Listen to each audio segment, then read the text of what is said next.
If you're suffering, you are obligated, in a sense, to hold on to whatever rope someone throws you. Life can be meaningful enough to justify its suffering. You can tyrannize yourself into doing things, but I wouldn't recommend it. What I would recommend instead is that you ask yourself what you're willing to do.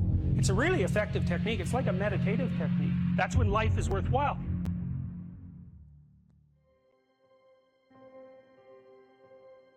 I don't know exactly what's going to help you, but don't arbitrarily throw out any possibilities because you might not have that luxury. Antidepressants help a lot of people, and there are technical reasons why that's the case. If you're offered a gift by your society and it works, try it. I don't care what your presuppositions are. The time you see people who are suffering with depression, for example, there's a multitude of reasons, but I'll take one common reason. You could think about it as associated with the story of Peter Pan. Peter Pan is someone who won't grow up, right? Now the problem with Peter Pan is he gets to be king, but it's king of Neverland. Neverland doesn't exist. So being king of nothing isn't that helpful.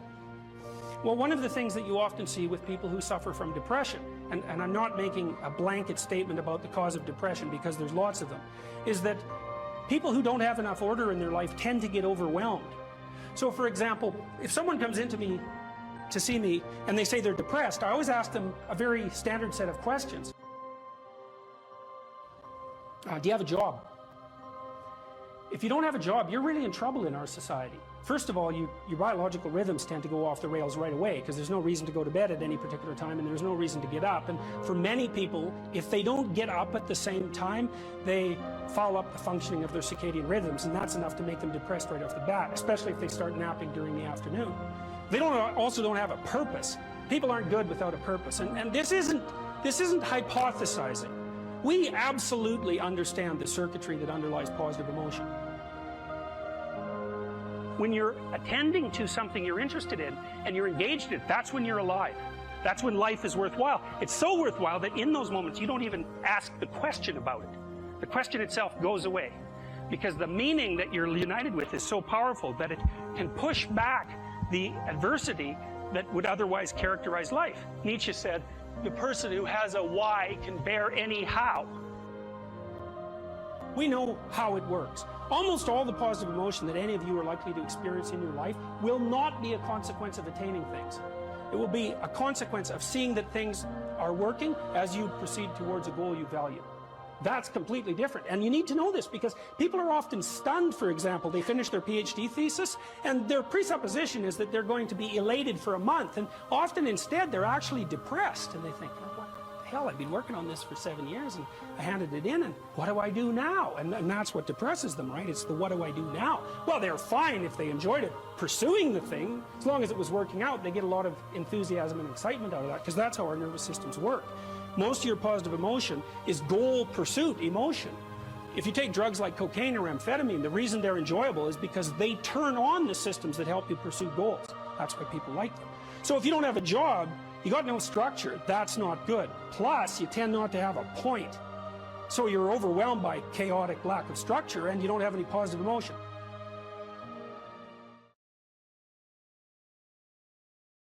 But yeah, I had this crazy professor that I met at the University of Alberta when I was about 18, and he was quite the bizarre person. He vanished one day about 20 years later. He got on a bus in Winnipeg and to go visit his family and never showed up, and they never found a trace of him. Anyways, at the University of Alberta, he worked as the psychologist at the maximum security prison that was located nearby, and he took me out there a couple of times, and so that was quite the hair-raising experience.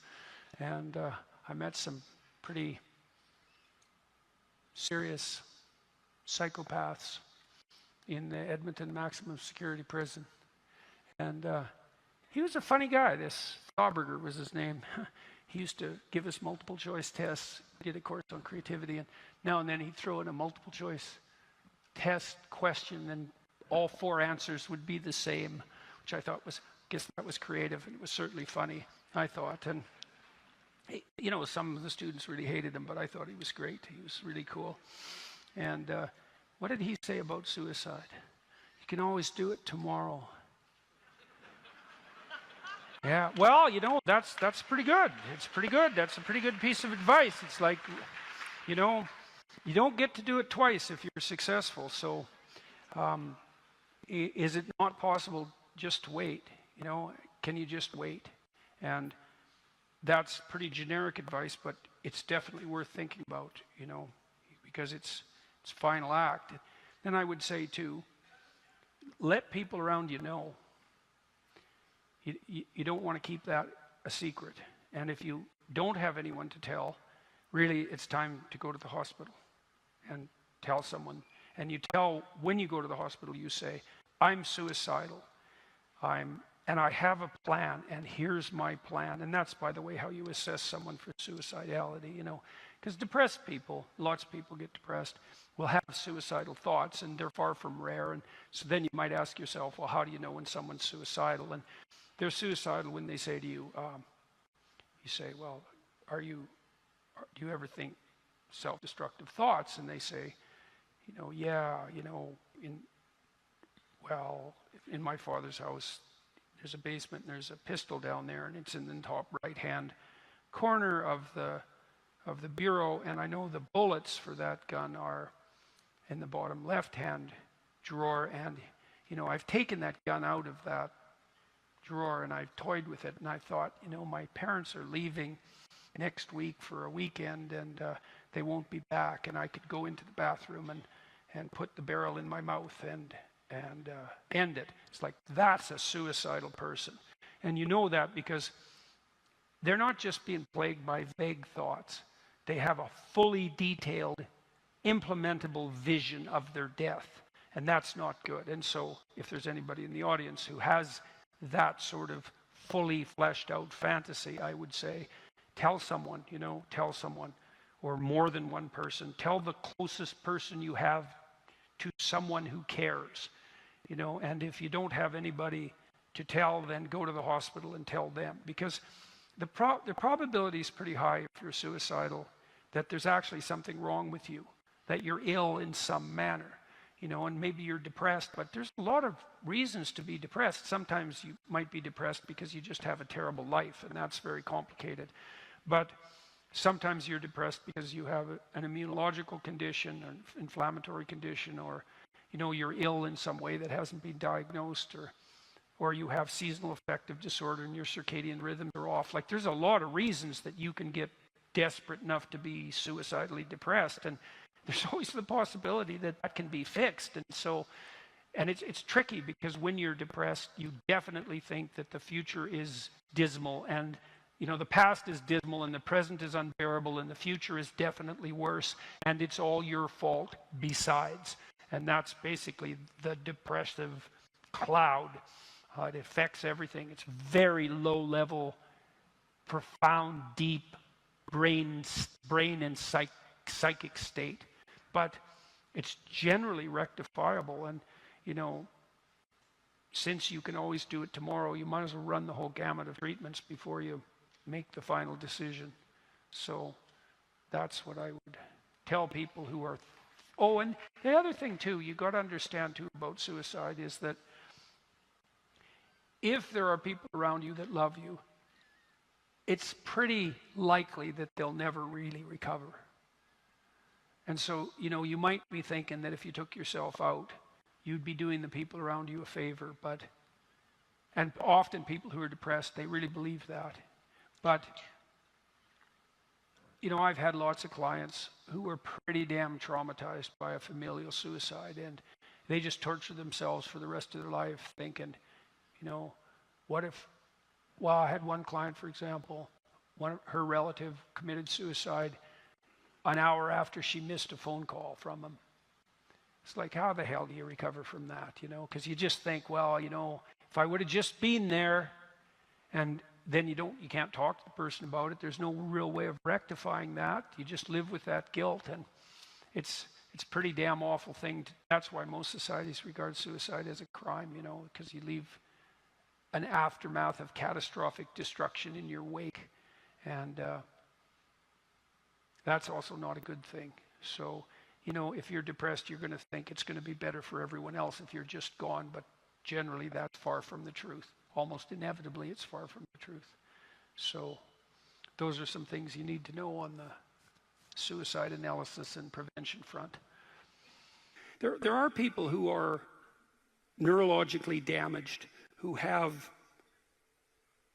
physiological reasons for difficulty in maintaining optimized attentional focus. You see that in people, for example, who have fetal alcohol syndrome.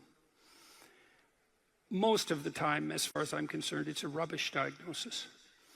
Panksepp, the same neuroscientist that I talked to you about, who investigated play behavior in rats, also noted, this is quite fun, that if you deprive juvenile male rats of the opportunity to play boisterously, they become hyperactive. And also, if you deprive them of the opportunity to play optimally, their prefrontal cortices do not mature well. And the prefrontal cortex matures late, and it constitutes, in some sense, the pinnacle of neurological development, and it needs to develop in the course of intense play. And then he noticed that if you administered hyperactive, play-deprived rats amphetamine, Ritalin, that it would inhibit their frenetic playing. And that's pretty much what's happening in schools. So the schools are not well adapted to boys. I don't think they're particularly well adapted to girls either, by the way, but they're particularly not well adapted to boys. Boys aren't designed to sit still and be bored out of their skulls for 7 hours a day.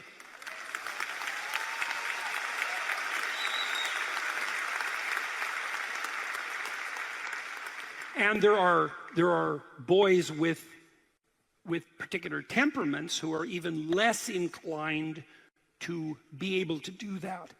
So, for example, if you're extroverted, highly social, possessed by a fair bit of enthusiasm and positive emotion, then you're going to appear more hyperactive. If you're creative, then your attention is going to be fragmented in some sense by the multiplicity of your interests. So if you're creative and extroverted, then you have both of those working against you in terms of your quiescent adaptation to the school environment. If you're disagreeable, which is also more likely if you're male, then you're quite likely to push back against what you see as stupid, arbitrary rules. And so we know perfectly well, for example, that attention deficit disorder overlaps with childhood conduct disorder and antisocial behavior. And I'm not saying that all children diagnosed with hyperactivity are conduct disordered. I'm saying that more aggressive boys tend to manifest symptoms that sometimes tilt them towards juvenile criminality and sometimes tilt them towards attention deficit disorder and hyperactivity. But it's partly their somewhat rebellious temperament. And so if you're disagreeable and extroverted and creative, then why wouldn't you be hyperactive? When amphetamines were first used to treat hyperactivity, the hypothesis was the following. Kids who are hyperactive or attention deficit disordered are of a different neurological type. Now, as I said, in rare circumstances, that's true. But absent evidence for neurological dysfunction, I would hesitate to make that presumption. The run-of-the-mill hyperactive boy, if you put him on amphetamines, Ritalin, his attentional focus improves. Now, the original hypothesis was that's because these abnormally neurologically structured hyperactive boys have a paradoxical reaction to amphetamine administration. It calms them down, whereas with normal people, they become more stimulated, okay? There's a word for that theory, and the word is wrong. Okay, so more intelligent and differentiated analysis has indicated that if you give any child amphetamines, the grip of what they're attending to is stronger. So all children are calmed down by stimulants perversely, because the psychomotor stimulant, which is a dopamine agonist, which activates the focal exploratory system, does increase the capacity for focal attention. But it does that with all children. And so a positive reaction to amphetamine in relationship to attentional focus is no indication whatsoever, even in the most minute manner, that the diagnosis was correct. And so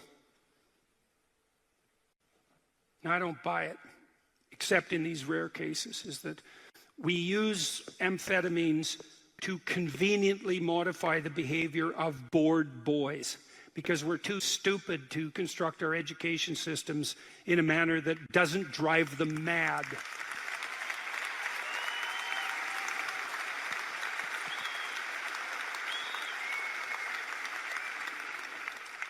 Look, normal university students take Ritalin like mad in university, because they learn that they can sustain attention.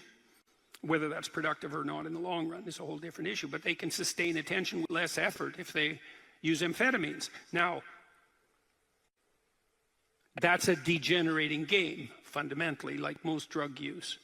And I suppose if it's very carefully regulated and the doses are low, then the negative consequences are less dramatic. But I think the whole thing's just, it's a psychosocial fraud. It's a,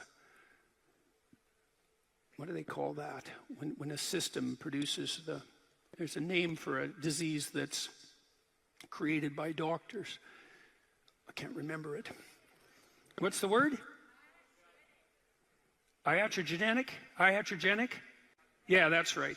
Yeah, hyperactivity is an iatrogenic disease created by schools. Yeah, that's the case. So boys should play more, way more than they do, way more. They should play to the point of exhaustion in some sense every day. Really, really. They'll quit when they've had enough.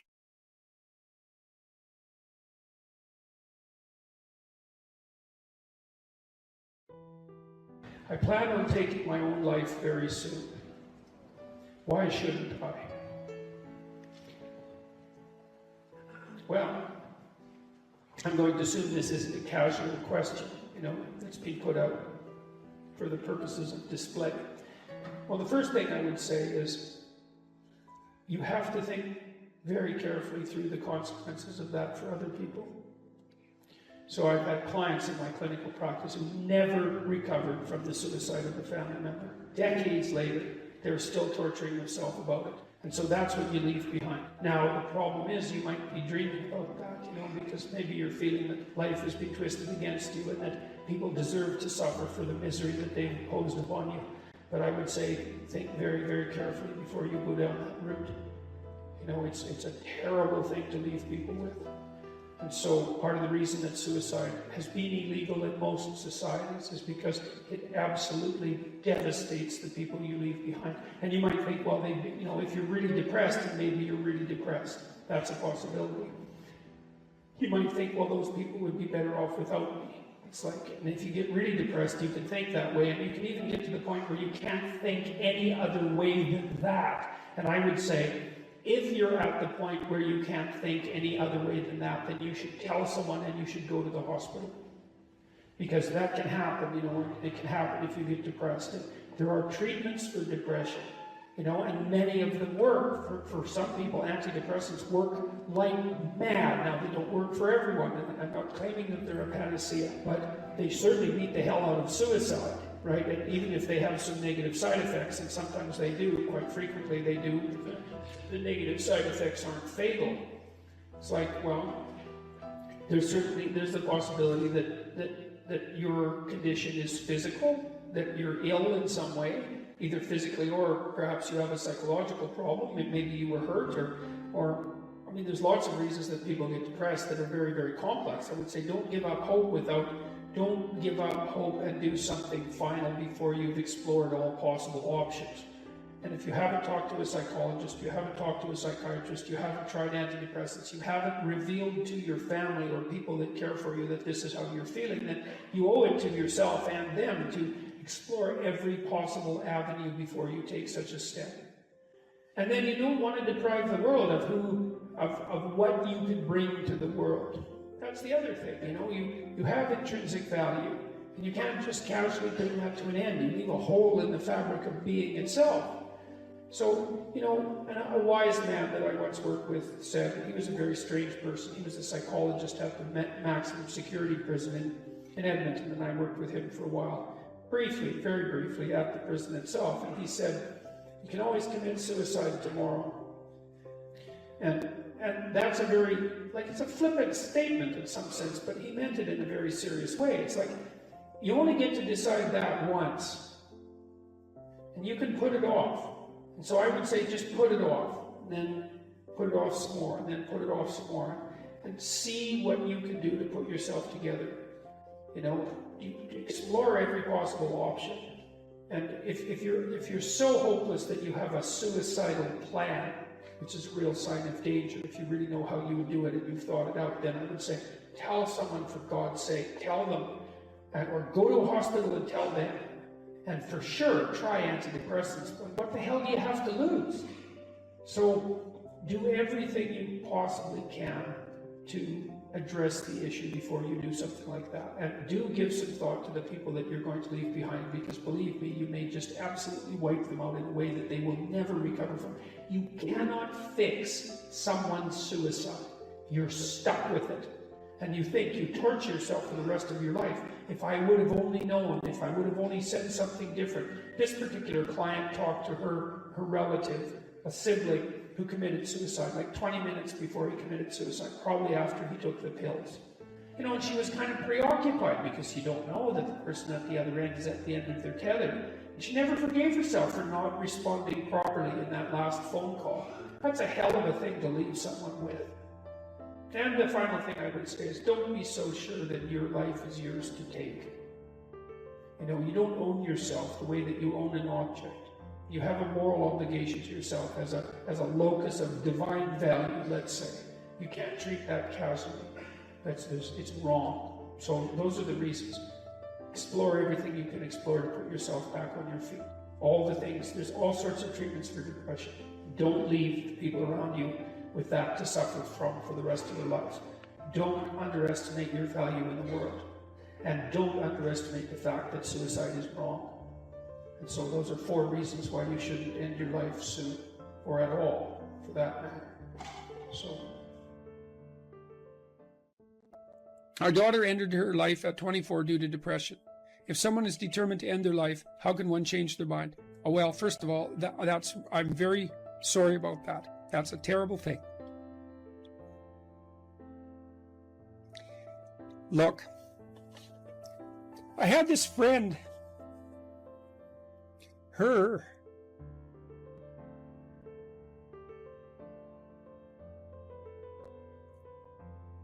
Sorry. There's been a lot of depression in our family, so it's a question that cuts close to the bone. Anyways, I had this friend, a friend of my parents, and her granddaughter committed suicide, you know. She was just beating herself up about that. What could have I done? What could have I done differently? This is the problem with suicide. It leaves everybody behind thinking, oh my God, what could have I done? I could have treated the person better. I could have listened. I could have been there. It's like, and she was just beating herself up about this, really feeling that she wasn't a useful person, that she'd failed as a grandmother. She's a really good person, you know. And so I went for a walk with her, and I said, and she's married and she likes her husband and he's a really good guy. And I said, look, you're blaming yourself for your granddaughter's suicide. It's like, are you blaming your husband? Are you sitting him down and telling him what a useless bastard he was as a grandfather because his granddaughter committed suicide and how he failed completely? She said, no, I'd never do that. So I said, well, don't do it to yourself. No. People Depression is a terrible thing.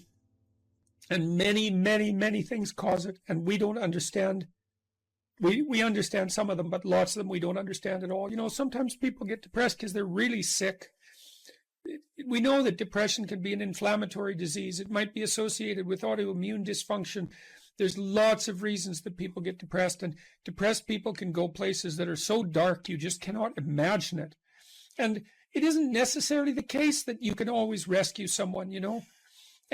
But drowning yourself in the aftermath of a suicide is not helpful. So there's a good room for self-forgiveness there, you know. I mean, maybe you did some things you shouldn't have done that were reprehensible and all of that, but you don't want to beat yourself up. Remember the presumption of innocence, right? Innocent until proven guilty. And you have to apply that to yourself. I think there are times when people are so depressed that there isn't anything that anyone can do. You know, and the depressed person thinks, and this is probably the worst part of it, the depressed person thinks, everywhere I look, it's nothing but catastrophe. And I can't see any way out of it. I can't see any path forward whatsoever. And then they think as well, and maybe it's the combination of these two thoughts that really make people suicidal. It's like, it's hopeless. It isn't going to get any better. No matter where I turn, there's no escape. The suffering is unbearable. And I'm absolutely no use whatsoever to anyone. It would be better for everyone if I was just gone, because if I'm not so much of a burden now that it's going to destroy their life, then I'm going to be that much of a burden in the future. And so it's hard to imagine what that's like for people, but it's dreadful. And there's lots of ways you get there. And so you can listen to people.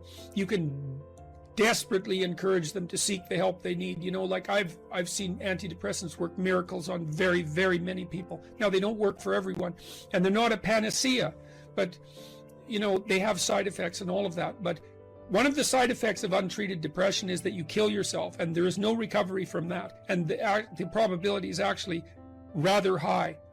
So you can go to war with them about antidepressants. If the person can't get out of their depression and they're suicidal, it's like, what do they have to lose? 1 month on antidepressants.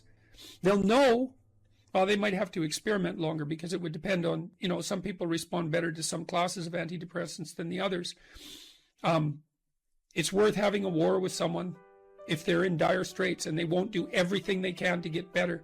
ECT works, electroconvulsive therapy works for intractable depression. It's a terrible thing to contemplate, but the modern versions of ECT aren't. One flew over the cuckoo's nest. And again, it's like, there's no coming back from death. So, look, it isn't clear. You can't rescue everyone. People get sick and they die. And sometimes the way they die looks like it's depression. Depression is a multifaceted phenomenon.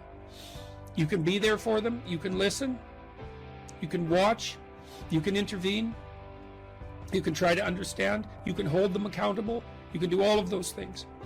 But everyone has their own destiny, you know, and you're not omnipotent. And so sometimes a catastrophe occurs, like your daughter's. And then you should try to drag the least amount of misery forward that you can. Once you recover from your grief.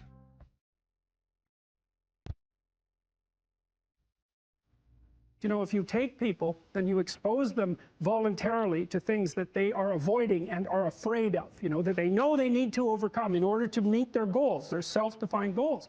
If you can teach people to stand up in the face of the things they're afraid of, they get stronger. And you don't know what the upper limits to that are, because you might ask yourself, like, if for 10 years, if you didn't avoid doing what you knew you needed to do, what would you be like? Well, you know, there are remarkable people who come into the world from time to time, and there are people who do find out over decades-long periods what they could be like if they were who they were, if they spoke their being forward. And they get stronger and stronger and stronger, and we don't know the limits to that. We do not know the limits to that.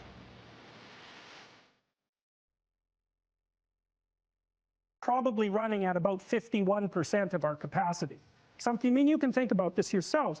I often ask undergraduates, how many hours a day you waste or how many hours a week you waste. And the classic answer is something like 4 to 6 hours a day. You know, inefficient studying, watching things on YouTube that not only do you not want to watch, that you don't even care about, that make you feel horrible about watching after you're done. That's probably 4 hours right there. You know, you think, well, that's 25 hours a week. It's 100 hours a month. That's 2.5 full work weeks. It's half a year of work weeks per year. And so if your life isn't everything it could be, you could ask yourself, well, what would happen if you just stopped wasting the opportunities that are in front of you? You'd be, who knows how much more efficient? 10 times more efficient, 20 times more efficient. That's the Pareto distribution. You have no idea how efficient people get. It's off the charts. It's not so obvious to me that people would take the meaningful path. You know, when you say, well, nihilists suffer dreadfully because there's no meaning in their life and they still suffer. Yeah, but the advantage is they have no responsibility. So that's the payoff, and I actually think that's the motivation. Say, well, I can't help being nihilistic. All my belief systems have collapsed. It's like, yeah, maybe. Maybe you've just allowed them to collapse because it's a hell of a lot easier than acting them out. And the price you pay is some meaningless suffering. But you can always whine about that, and people will feel sorry for you. If you live a pathological life, you pathologize your society. And if enough people do that, then it's hell. Really, really.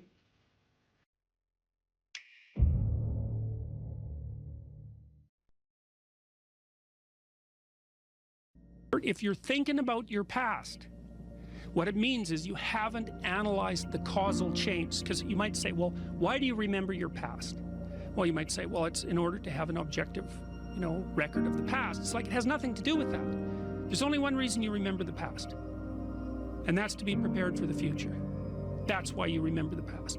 And so what you're supposed to do is take the past and extract out from it wisdom. And wisdom is the ability to avoid stumbling blindly into ditches. Here's a time in my past I stumbled blindly into this horrible ditch and terrible things happened to me. You need to take that apart. You need to figure out, how was it that events conspired with your participation, voluntarily or involuntarily, so that that terrible consequence emerged. You need to know why that happened and how you could react differently in that situation. And as soon as you do that, your brain will leave it alone. It won't obsess you about it anymore, because the anxiety-producing parts of your brain are basically trying to tell you where there are obstacles in your environment. Don't go there, there's fire. Maybe you could master the fire, right? Then you're a wielder of fire, you're not just a victim. And lots of situations are dangerous or not dangerous depending on your level of mastery, right?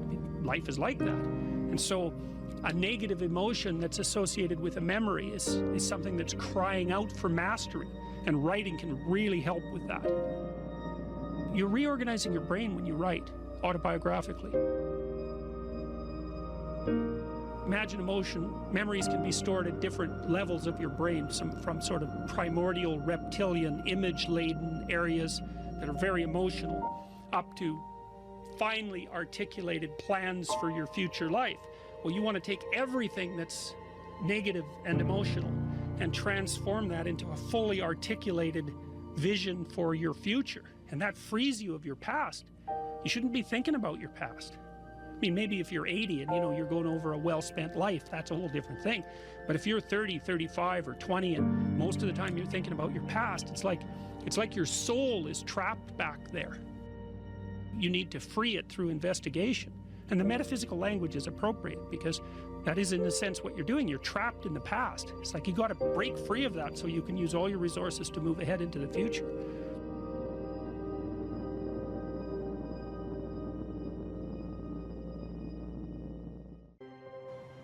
Imagine someone that you treat well, that you love, then try to treat yourself that way. You got to detach from yourself a bit. You got to think, okay, well, I'm a person among other people, and I deserve at least as much respect as a person among other people, and I should be trying to help myself across time. And instead of being self-contemptuous and self-destructive, I need to take care of myself as if I'm potentially valuable, and to lay out my life that way.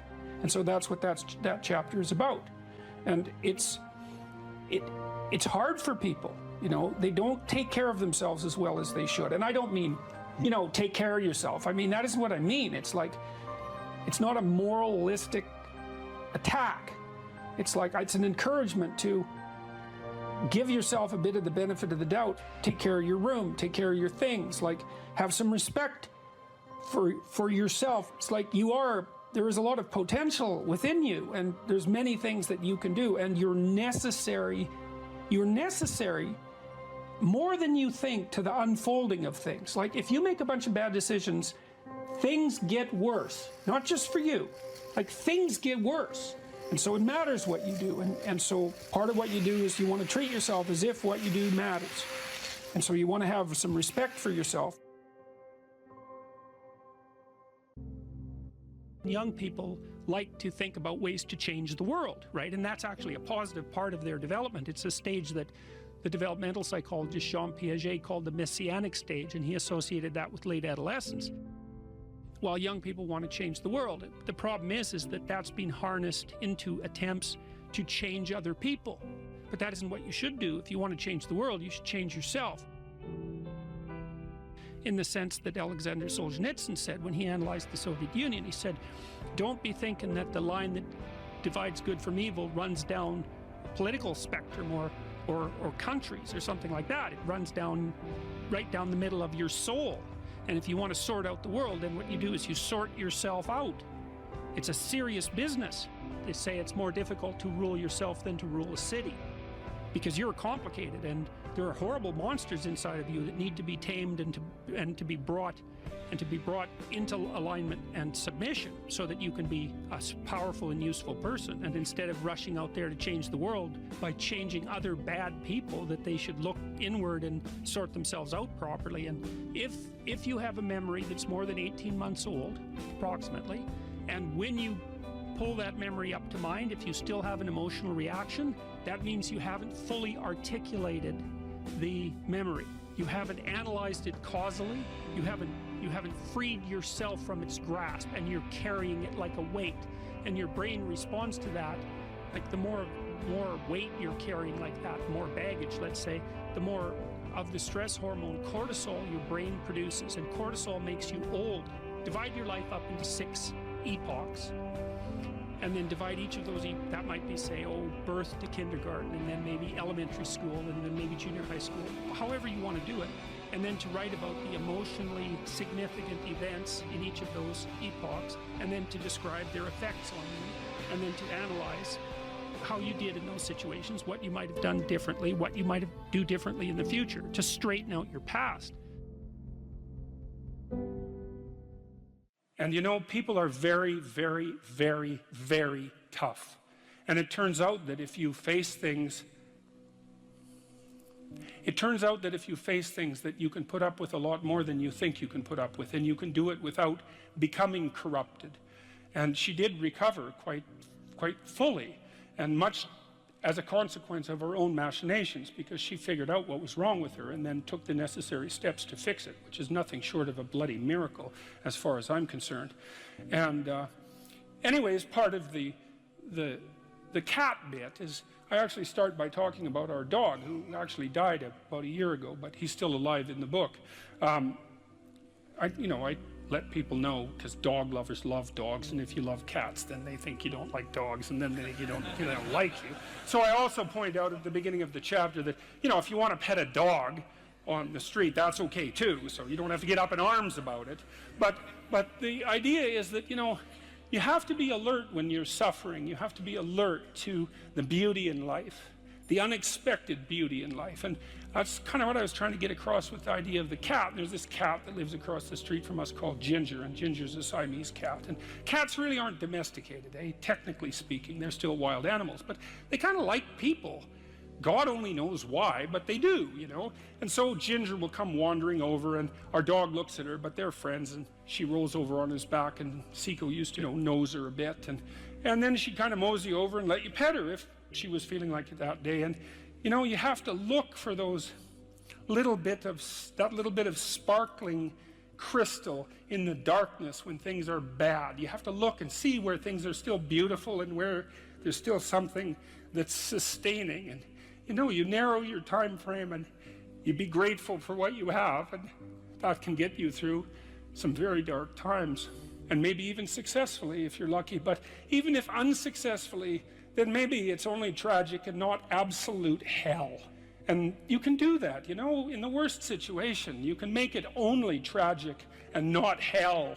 And there's a big gap between tragedy and hell. You know, there's nothing worse at a deathbed than to see the people there fighting. The death is bad enough, but you can take that, as terrible as it is, and make it into something that's absolutely unbearable. And maybe I think, and this is sort of what I closed the book with, this idea is that if we didn't all attempt to make terrible things even worse than they are, then maybe we could tolerate the terrible things that we have to put up with in order to exist, and maybe we could make the world into a better place, you know. And it's what we should be doing and what we could be doing, because we don't have anything better to do. And that's what the book is about. And if you're obsessed by memories of the past, more than 18 months old, and most of those are negative, so anxiety provoking most often, then there's a lot of you that's stuck in the past. And what that means is you didn't map the territory well enough, and the parts of your brain that are alarm systems, anxiety systems, are saying, no, no, there's holes in the way you're looking at the world. There's holes in the way that you're looking in the world. And you fell in them once, and you don't know where they are, and you don't know how to fill them, and you don't know how to walk around them, and so you can't forget them, you can't forget them, you can't forget them, you can't forget them.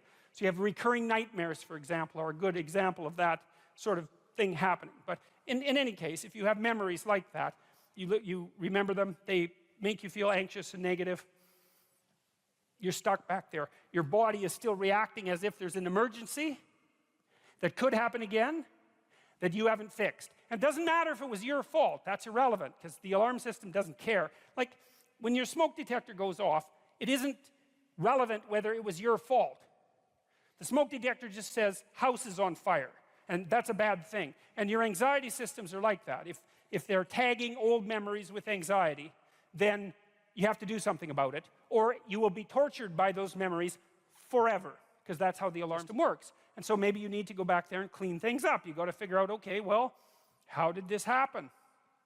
What sort of role did I play? Even if it's a minor role, that doesn't matter, because the point is that you don't want to be put in the same vulnerable position again. So anything you can do to strengthen yourself is good. You know, and often if it's a really old memory, like maybe you were a child, you're not a child now, so you probably have a variety of techniques at hand that you could use to deal with a situation like that if it came up now. And so you have to update that part of your brain that still thinks you're 4. And lots of people have parts of them that are still stuck in some traumatic childhood experience. And they don't. I had a friend like that who had a terrible childhood, and I mean really, I've had clients with terrible childhoods, and his was like top of the lobster hierarchy in terms of terrible childhoods. And whenever he had a dream about it, which was very often, he was 5 in his dream. Well, he's 58.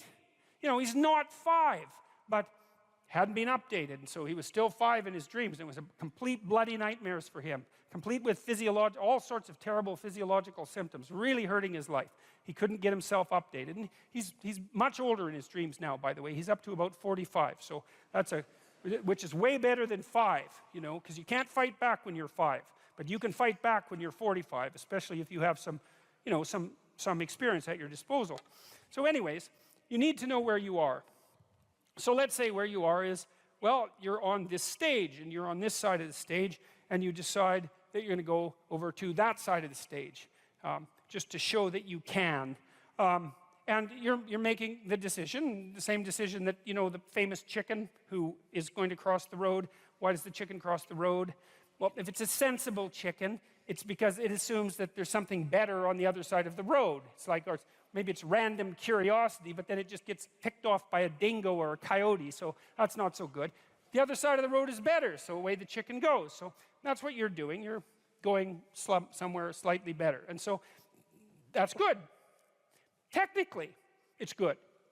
Because the way that your positive emotion systems work, they run on a neurochemical called dopamine, which, by the way, is the neurochemical system that drugs like cocaine and methamphetamine and alcohol for some people and opiates affect dramatically and make people feel far better than they should. which is part of their danger. It's a very fundamental system. The dopamine system kicks in with a kick of positive emotion if you're going somewhere that's worth going. And so that's worth knowing. It's really worth knowing. It's like, okay, you want a little bit of positivity in your life. Well, how do you get it? Well, you've got to get the system. It's almost it's the left hemisphere system for most people. Not that that's particularly relevant, but it is a standalone neurochemical system. It's rooted very, very deeply in the brain's exploratory circuitry. So very ancient system. And it's happy when you have somewhere to go.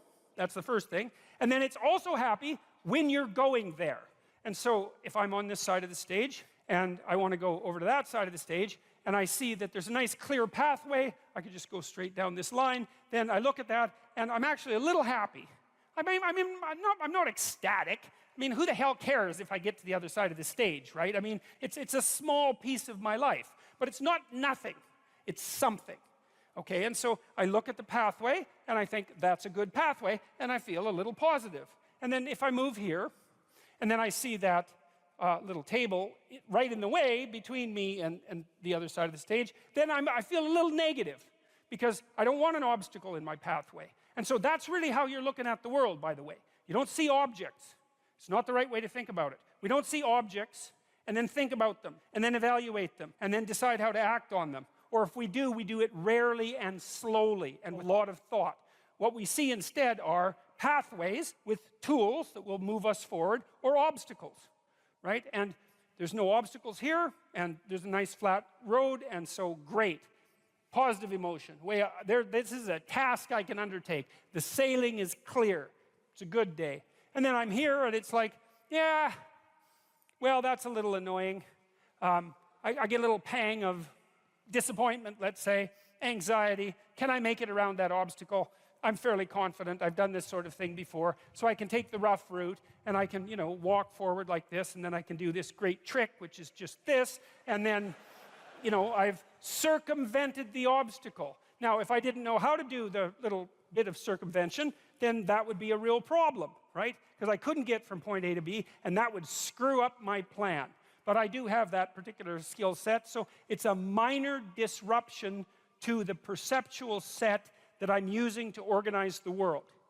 It's a minor bit of chaos, because that's what happens when your perceptual set, the structure that you're using to organize the world, the plan through which you're viewing the complexity of the world, reveals an inadequacy, then that destabilizes your emotions. So that's another thing to know. One thing you need to know is you need to be going somewhere and there needs to be a pathway in order for you to feel good. The other thing to know is that if that plan is untenable or becomes destabilized, then what happens is you become flooded with negative emotion. Frustration, disappointment, anger, primarily anxiety. But all of those things sort of intermingled. Anger maybe because you have to fight your way through the obstacle. Frustration because maybe you have to make a new plan. Disappointment because you put a bunch of work into the damn plan and it didn't work out. Anxiety because now there's too many choices in front of you. And so people don't like to have their plans disrupted. They don't like to have their plans disrupted. And the reason for that is that their plans are directly associated with their emotional perception of the world.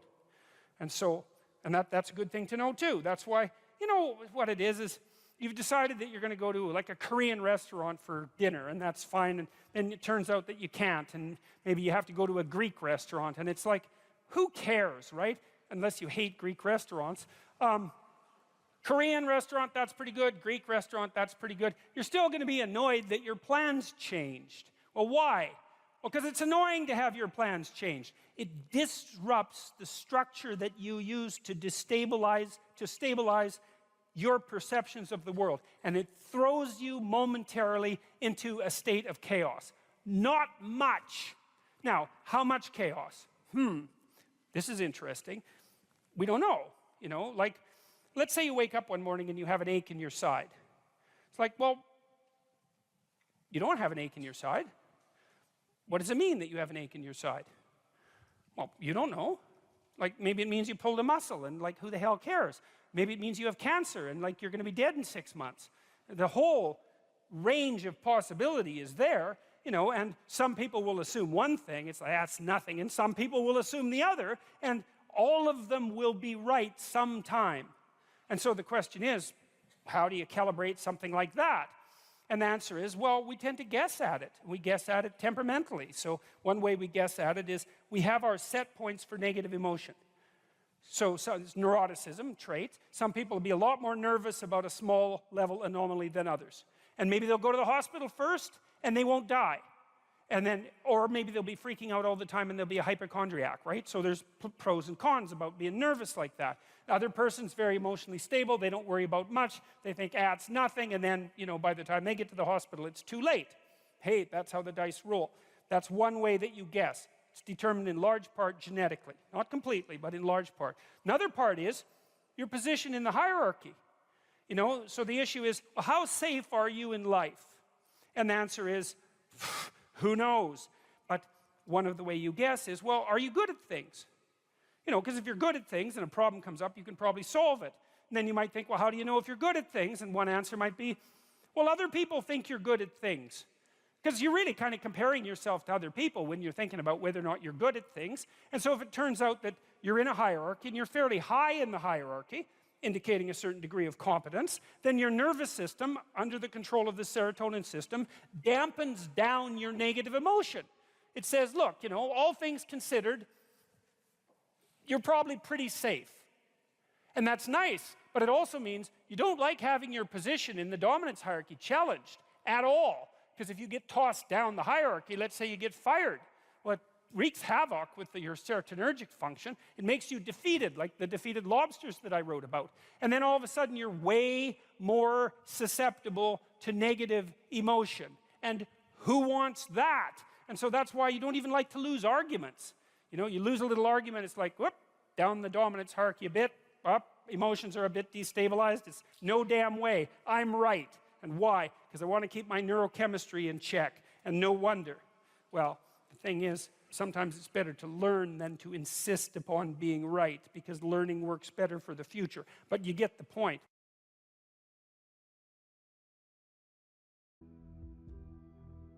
I had lots of clients and students who were chaotic in their orientation to life. They didn't know what to do, and they didn't know what to do about not knowing what to do. It's like, I don't know what to do with my life, and I don't know what to do about my ignorance.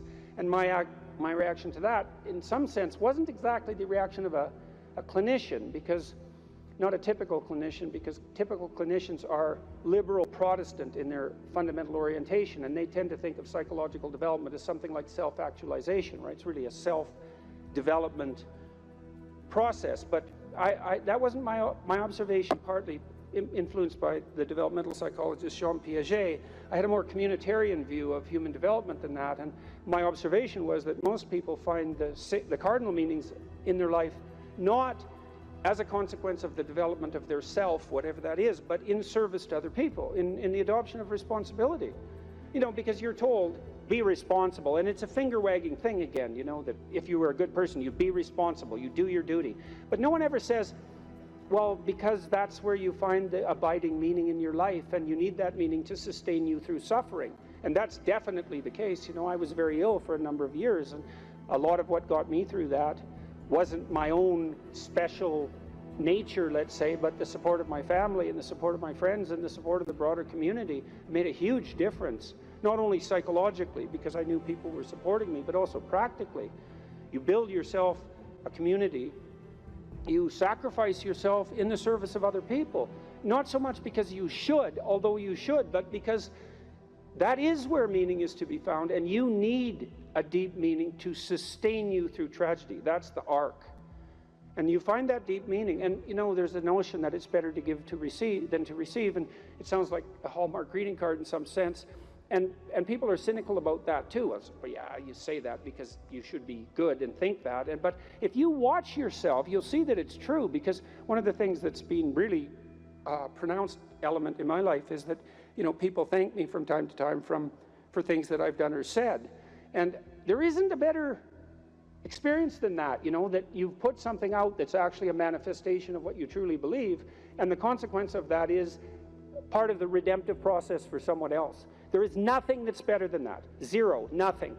In fact, I don't think there's anything that's even in the same conceptual universe of that in terms of its intrinsically rewarding properties.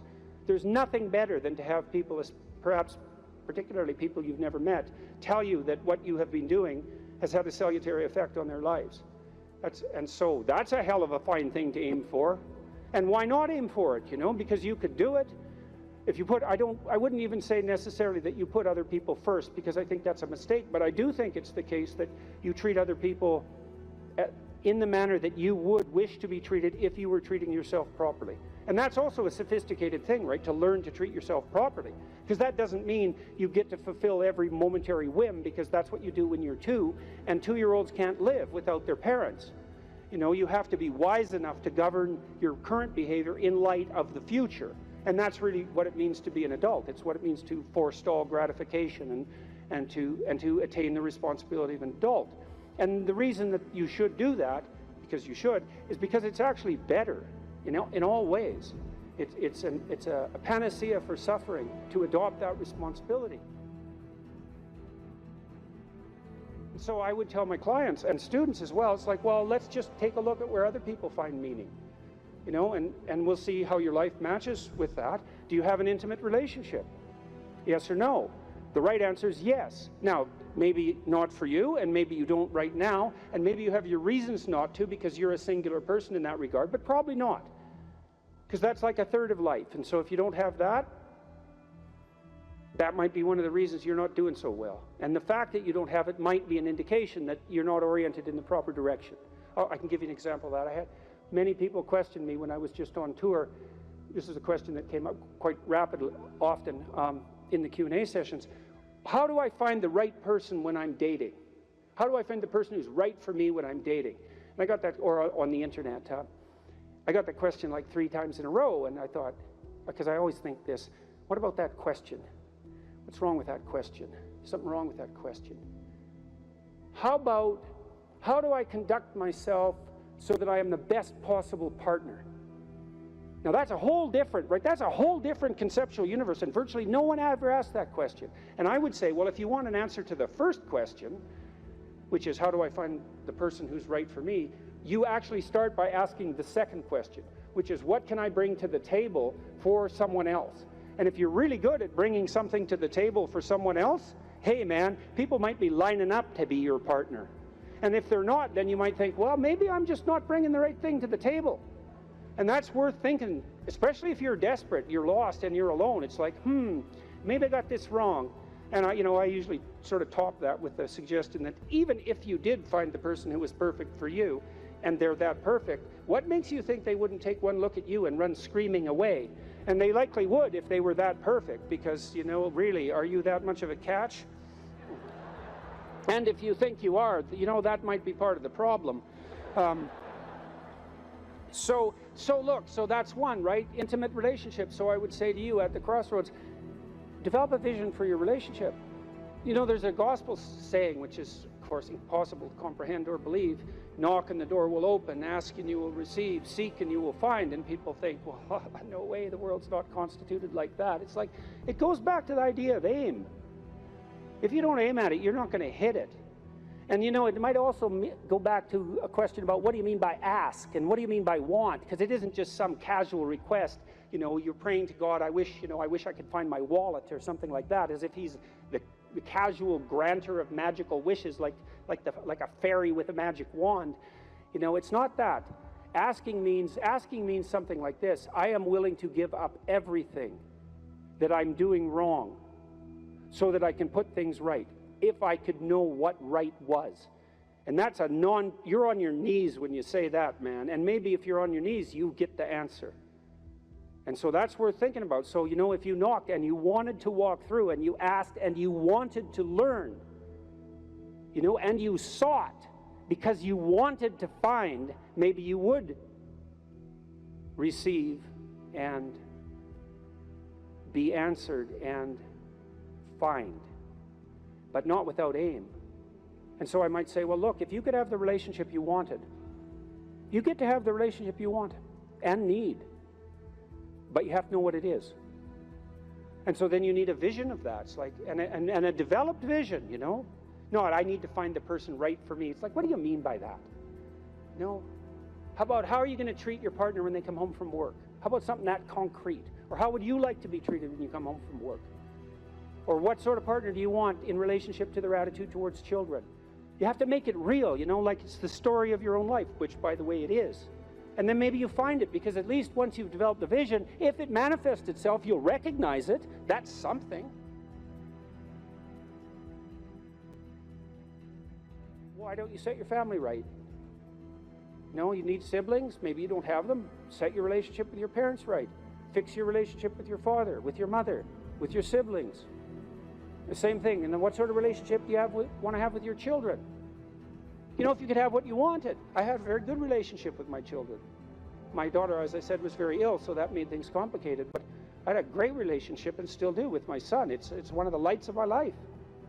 And we concentrated on making that relationship pristine, you know, both of us, and my wife as well. And so you imagine, well, I want my son to love me. I want my son to respect me, and vice versa. I want a child who can make mature decisions. I want someone I can rely on. I want someone who other people gravitate towards. Because I can have what I want if I'm willing to make the proper sacrifices. And so that's a good thing. Could you set your family straight?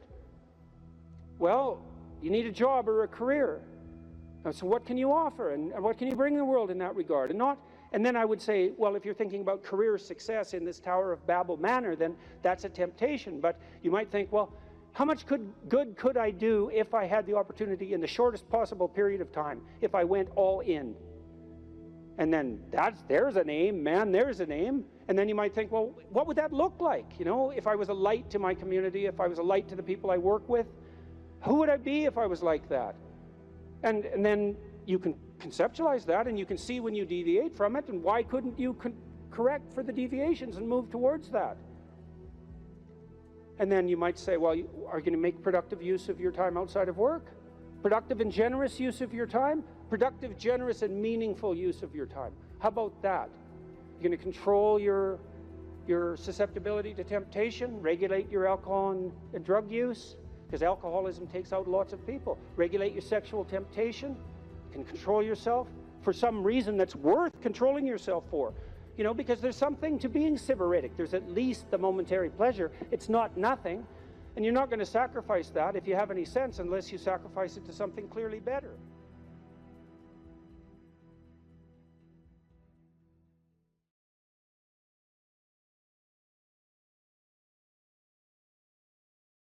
How about this gentleman second from? Yes. John's got the mic there. Thank you. I don't want to look behind me how many people are here, because I'll get a bit nervous to ask this question. Also, this may not apply to many, so I expect your answer might be a bit short. I'm a vet and currently serving police officer in WA, and I've got PTSD, and I'm at the Marion Centre, which is a mental place, and they let me out today. Oh, yeah? Legally. I just wanted to ask you, how do I move from day-to-day hedonism and ideations and risk the hope and cautious optimism of a long-term life with the conditions I currently have, or for anybody who might be having complex PTSD and living day-to-day? Well, I mentioned this program that I have online, this self-authoring program. One thing you might try doing it. So so it's got 3 parts. The first part is a guided autobiography. And what it asks you to do is break your life down into 7 epochs and 7 stages. Sometimes people do that by relationship or by year or by occupation, however you choose. And then to detail out the most significant emotional events of your life, especially those that still hold some emotional valence. And that would help, because what happens with PTSD in some sense is that the narrative through which you see the world fractures. And because it fractures, your perceptions and your consequent emotional responses become chaotic. And that chaos produces a stress response, a chronic stress response. And so what you need to do to recover from PTSD is to knit the story back together. And I had a client who had PTSD, very seriously affected. She was only 17, and she was so fractured that she was diagnosed with severe schizophrenia.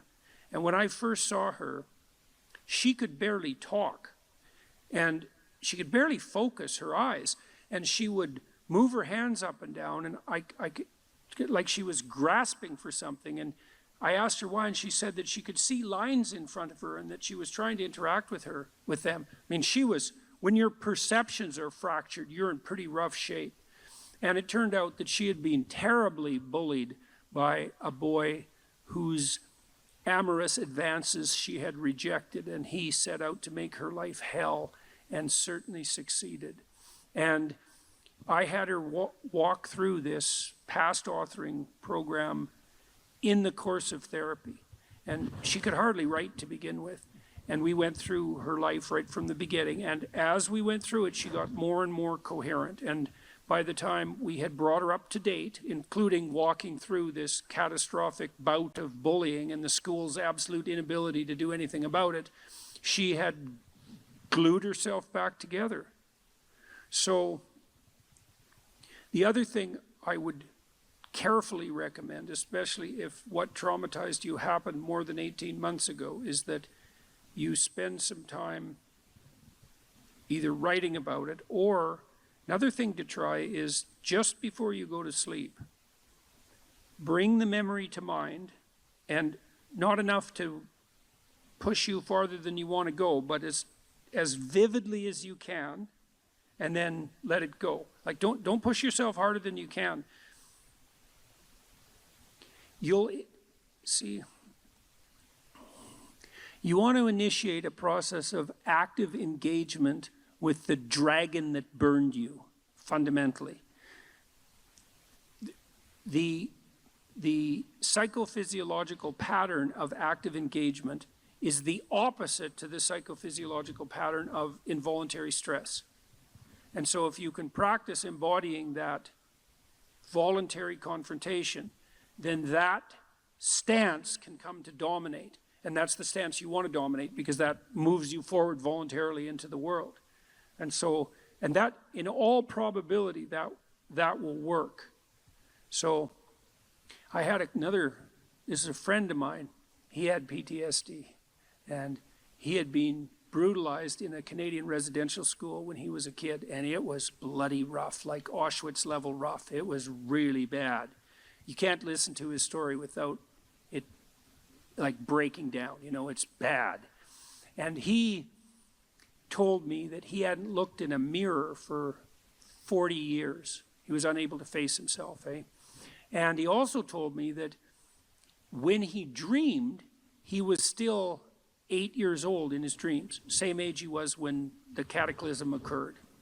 And that he had started to become aware that he was stuck in his dream. He's kind of a visionary guy. He's an artist, this guy. And so I suggested that he spend a little bit of time in front of the mirror each night before he went to bed, just taking a glance at himself.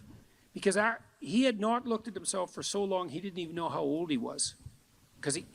So what happened in his dreams, this was so cool, he started to age in his dreams. So instead of being stuck at 8, then he was 10, and then he was 12, and eventually, he did this for a number of months, eventually he got as old in his dreams as he was in real life. And what that meant, like, imagine your dream image it's the representation of yourself in imagination. And if it's stuck 50 years in the past, then your self-concept is in some sense hasn't been updated for that period of time. Just that process of voluntary engagement, which was him being willing to look at himself in the mirror despite his shame, his deep shame at what had happened to him, that was enough to pull him back together. So that should work. That should work, The other thing with PTSD, it's also very useful to develop something approximating a sophisticated philosophy of good and evil, because people generally have PTSD because they've been struck by something malevolent. And so it's not just tragedy, there's malevolence in it. Reading, there's a couple of books I'd recommend. One is called Ordinary Men, It's about a police battalion in Germany who was trained to do heinous things in World War II. It's a great book, Ordinary Men. It's a great book. And another one I would recommend is called The Rape of Nanking. And these are rough books, man. The woman who wrote The Rape of Nanking, she committed suicide. It's a rough book. But the utility of the books is that they universalize malevolence. So almost everybody who's traumatized has been either touched by their own malevolence or by witnessing it or being subject to it at the hands of someone else. And one of the consequences of that is that if you don't have an advanced philosophy of good and evil, you have no place to put the contact with malevolence. Part of the utility of the doctrine of original sin was the universalization of malevolence. So, you might say, and it's true, that there's a little bit of Hitler in all of us, and there's a little more than a little bit, you can be sure of that. And that's a pretty cataclysmic realization. And you might say, well, how can you bear that self-understanding or the revelation of that kind of malevolence in the world? And the answer is, in part, by understanding it as part of the eternal conditions of existence. The idea that the state, the sovereign of the state has an evil uncle, that's an idea as old as time. So for the Egyptians, that was Set. And the sun sets, by the way, because the spirit of Set is what devours the sun at night. And Set is the root word for Satan. And so even the ancient Egyptians knew that malevolence that it was worthwhile contemplating the existence of malevolence as an independent spirit. And that allows you to take responsibility in some sense for the existence of malevolence in your own life, but it also universalizes it so that it's not exactly about you, right? It's more a reflection of the structure of existence as such. And that can allow you to detach yourself from it a little bit, and that can be extremely useful too. So one of the pathways that's on display with regards to the formulation of an identity, let's say, is this injunction, which is really a temptation, to love yourself. So we should take that apart. Now, the first question might be, well, what do you mean by yourself? And one answer to that is the person I am now. And you should love and feel good about the person you are now. And that's actually a dubious proposition for a variety of reasons. One is, whatever yourself is not only what you are. Yourself is also what you could become, and what you will and could become. And so to love yourself properly is not only to love what you are, who you are, whatever that means, but to love who you could become. Now, one of the things I've observed is that it's very demoralizing, let's say, for the typical young man. It's true for the typical young woman as well. So we'll say the typical young person who's miserable and maladjusted psychologically and socially, if you just go to them and say, well, you should feel good about yourself, because they think you're good just the way you are. You're perfect just the way you are. You should accept yourself just the way you are. It's like, well, okay, so what does that say about who I should become? Is that just now off the table because I'm already good enough in every way? So am I done or something? What about who I should become? And then, well, how should I feel good about myself when I don't? Because I'm not getting along with myself. I'm anxious and hopeless and nihilistic and depressed, and I'm not getting along with other people. So how is it that that's all somehow something I should feel good about without being deluded? And these are complicated questions, because you don't want to beat yourself with a stick, which might be the opposite of that as well. Feel bad about yourself. It's like, no, be judicious and merciful with yourself and think that you need to accept yourself in some way, the way a mother accepts a child. But the maternal spirit is not the only spirit that governs the love that a child requires properly. You have the paternal spirit of encouragement as well, which is, well, we need to shelter and protect you and to provide for your security the way you are, but you could be a lot better and should be, and I have faith that you could be, which is the love that I'm delivering to what you're becoming rather than what you are.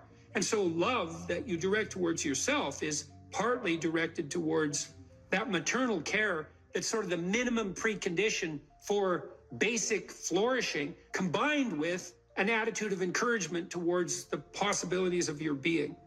And so that's a much more sophisticated so-called self-love, partly because it's the kind of love that envisions you as something that unfolds across time. And it's a much richer conception because it also implies that there's a responsible adventure to your life.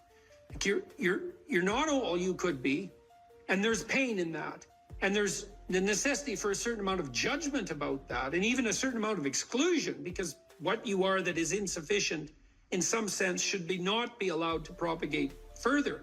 But if it's conjoined with encouragement, it's like, yeah, you're in a rough situation there, kiddo, but here's some things about you that are virtuous and good, and they're pretty powerful actually, and if you just made those more manifest, you could dispense with a lot of this immaturity and misery, and you could expand yourself out into life physically and psychologically, and you could start walking this pathway that makes things better. And the thing is that as soon as you start walking the pathway that makes things better, then things immediately become better because your whole orientation changes. And if you're in a bad place but you're escaping, that's pretty positive, even if it's a bad place. And you might think, well, it's still bad, but it's better. It's like, well, that's a lot better than a bad place that's getting worse. That's for sure, because that's hell. Hell is a bad place that's getting worse.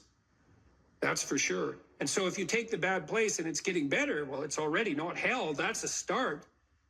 And so this notion of love, we've confused this with the maternal instinct for an infant. It's like, because an infant under 6 months is like, well, of course, your attitude towards an infant is you're exactly okay the way you are, in the sense that there's nothing to do with an infant under 6 months in the most fundamental sense, except to provide them with total care. But that's not what you do to any child that's older than 6 months. You start laying down some criteria for becoming, for improvement. And some of that improvement, because we can define it, well, there's nothing more perfect than a child, than a baby. It's like, yeah, but that's not true if the baby's 14 years old, right? It's true if the baby's 6 months old and actually a baby. But by 9 months, well, the child is going to start to interact socially. And now there's some principles that the child has to learn to abide by so that social interaction is optimized. And then you want to replace the infant with the toddler who has a certain domain of autonomy and responsibility and a certain capacity for social interaction. And you want to replace the toddler with the young child, with the preschooler, who now can negotiate a shared social space. And you want to replace the preschooler with the older child who's now capable of taking on as much domestic responsibility as is appropriate for that age.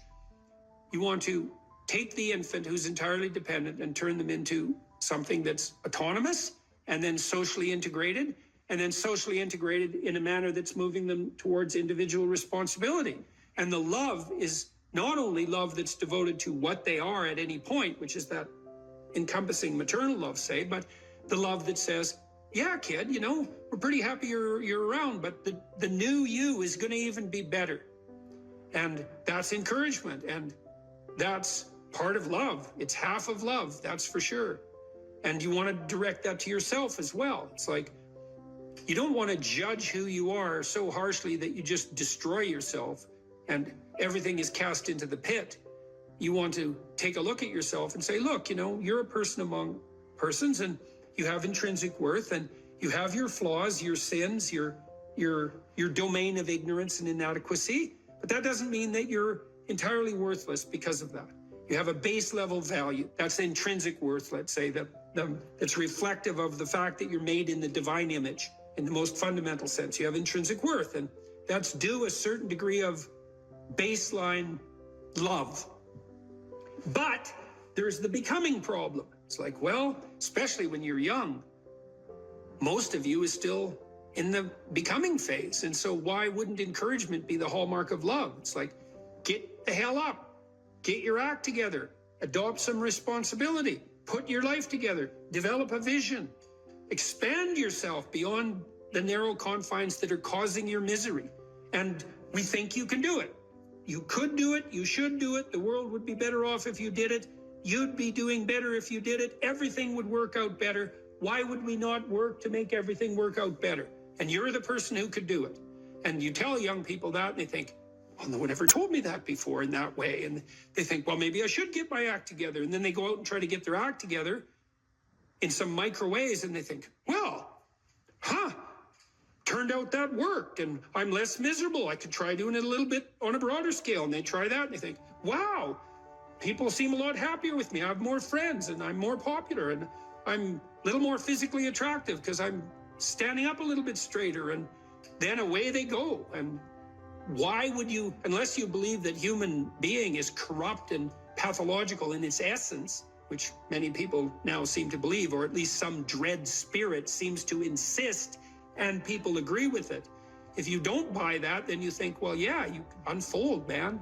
Unfold all those manifold possibilities that lurk within, and be a force for good in the world, and that'll be the adventure of your life. And I guess we could also add to that a bit of a disquisition on truth. So you should be oriented by love, and you could say, well, that's the desire to care for being and becoming, however it's manifest, to want that to turn out in the best possible manner. That could be your goal. I want things to turn out in the best possible manner.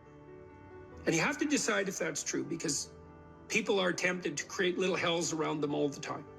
So don't be thinking that necessarily you want that, because it's not that easy to orient yourself so that that's all you want, because you're bitter and resentful and angry. And so all of that's going to interfere with that vision of love. And then you might say, well, now that you have that vision, what do you have as weapons to clear your path, let's say, or to set things in order as you move forward? And one of the answers to that is, we have truth. Well, why? Well, because you want to contend with the world the way it is, obviously. So truth is going to be useful in that endeavor.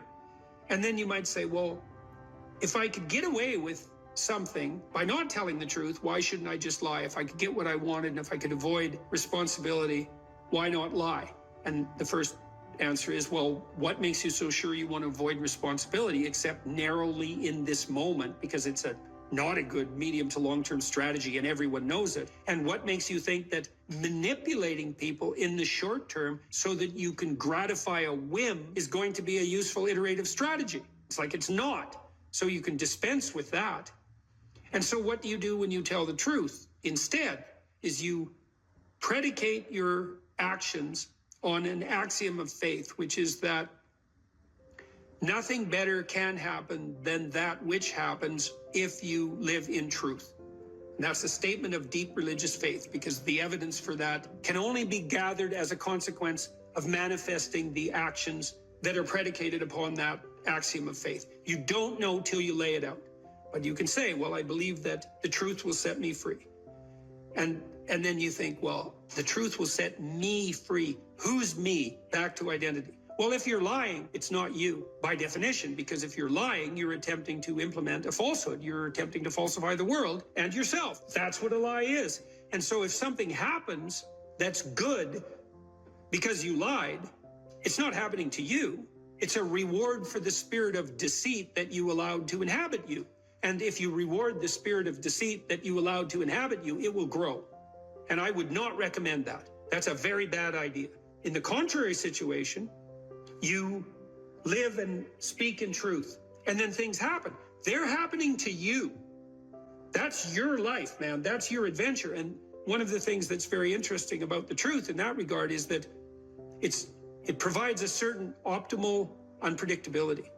You know, if you're talking to someone, you think maybe you're being interviewed, or maybe you're having a discussion with someone, you think, I'd like to impress this person. It's like now you have a little vision of what the instrumental outcome of the conversation could be, so that it reflects positively on some narrow conception of a desired future state. I want this person to be impressed with me, so I'm only going to say things they want to hear and that sound impressive. That's all lies. It's like, well, maybe you'll get that result, but it won't be what you want, because it's predicated on a falsehood. Instead, You could just have a conversation with the person, like a real conversation. It's like, what do you think? Here's what I think. Do you like it or not like it? It's like, well, I don't know if you like it or not like it. It's like, we can talk about that and why, but it's still what I think. And that doesn't mean it's right, but it's what I think. Well, then you lay that out, and then what happens to you is what happens to you. And then it's unpredictable, because imagine you're speaking deceitfully and instrumentally. You want something from someone. Okay, well then you're lying, so the you that receives is not you. It's the spirit of deceit. And it's also, you're instrumental because you think that that narrow vision is optimal, even though it requires deceit. You can just throw that away and you can say, well, I'm going to say what I think, carefully and judiciously, feeling out the words, and then I'm going to accept whatever happens, no matter how unpredictable. And then what you'll find is that's where you have adventure. Because you might ask too, well, what do you have to offset against the catastrophe of life? Responsibility, friendship, place, job, career, education, all of that. Adventure. Adventure. Is the adventure worth it? Well, if you tell the truth, you will have the adventure of your life. That's what will happen. I don't know what the hell you should do with your life. I can help you figure it out, maybe. We can talk about it, but you are the person who has to decide if the things that you're aiming for, get you out of bed in the morning. And then you got to specify the transformation processes and start practicing them. And you have to understand that you're going to be bad at it, but it doesn't matter, because bad's fine. Persistent is what you need to be. If you persist, with tiny improvements, if you persist, you win. It's direction that produces primary positive emotion. And so if you need positive emotion to move through life, which you do, because you can't even move without positive emotion, and also positive emotion is a good bulwark against terror and pain. If you need those things, then you need direction, you need a goal, you need a value structure. You let all that nonsense burn away. And you might say, well, I don't know what I should leave behind. And the answer to that is, that's a lie. All you have to do is ask yourself, you'll come up with a list instantly of 100 stupid things that you're doing that you know you could stop doing. Take on the consequences of error and learn from it, and then you win constantly, because even if something goes sideways, you think there's something to be derived from this. When you're in the world and something objects to you, something that matters objects to you, then in the entire unrealized world is in that thing that objects. It's all tangled up inside it. That's why it's the great dragon of chaos. It's everything that's outside of your conceptual structure. And what is that? It's everything that lurks outside of your walled city. And it's manifested itself like the snake in the garden. And the easiest thing to do is say, I'm not having anything to do with that. But the problem with that is, well, you get your C- and you don't do anything about it. Maybe you're a little bitter and more resentful, and your study habits get a little worse. So the next time you get like a D+, and then you collect a bunch of Fs, and then you stop going to school, and then you stop showering, right? Then you end up jumping off the bridge. And so that's how the dragon eats you when you don't pay attention to it. And so it's no bloody wonder that people avoid, It's really no wonder that they avoid, because error messages contain within them the implicit world. Now, the upside of that is, well, they contain within them the implicit world.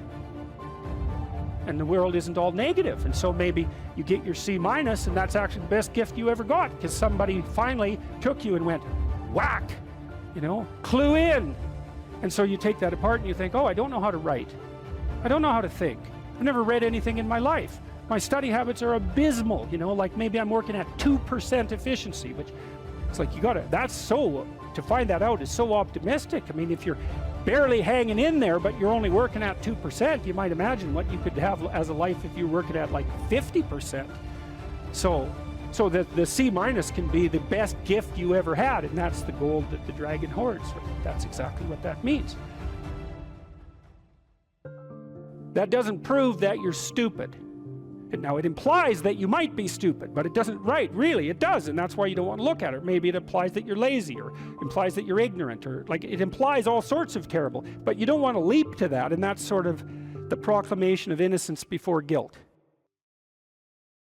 You are the thing that is, and you're the thing that becomes, and you should put the thing that becomes at a higher place than the thing that is. That means you also have to allow yourself to shake off those things about you that you might be pathologically attached to, habits and people for that matter, ways of thinking, all of those things. You have to allow yourself to shake those off, and that's more like a burning. That's why the phoenix is the symbol that it is, right? It's old and it deteriorates, it bursts into flame, and then it's reborn. It's like, well, do you want to be reborn? It's like, well, that's not the question. The question is, do you want to burst into flame? And the answer to that generally is no, but that's the wrong answer. The right answer is you let all that nonsense burn away. And so then you look at the micro routines. It's okay, well, I got a C- in this course.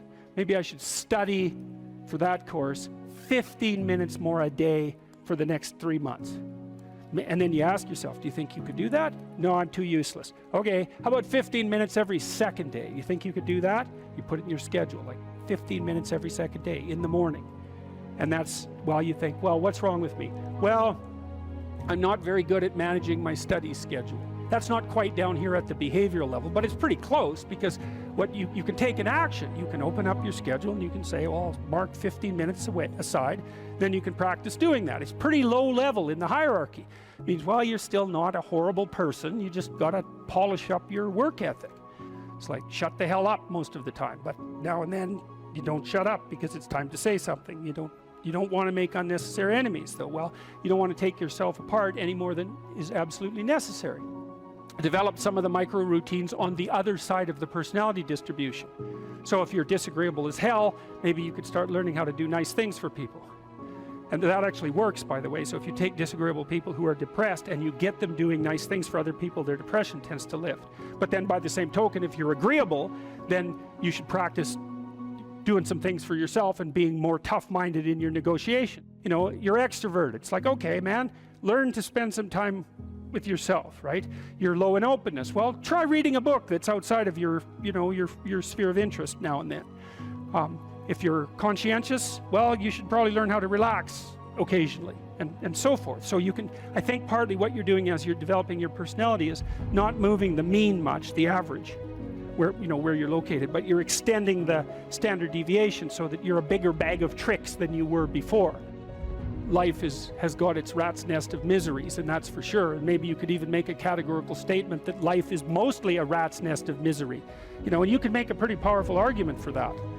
But then there's a counter question, which is, well, what if you tried not to make it any more miserable than it had to be, right? Then what would it be like?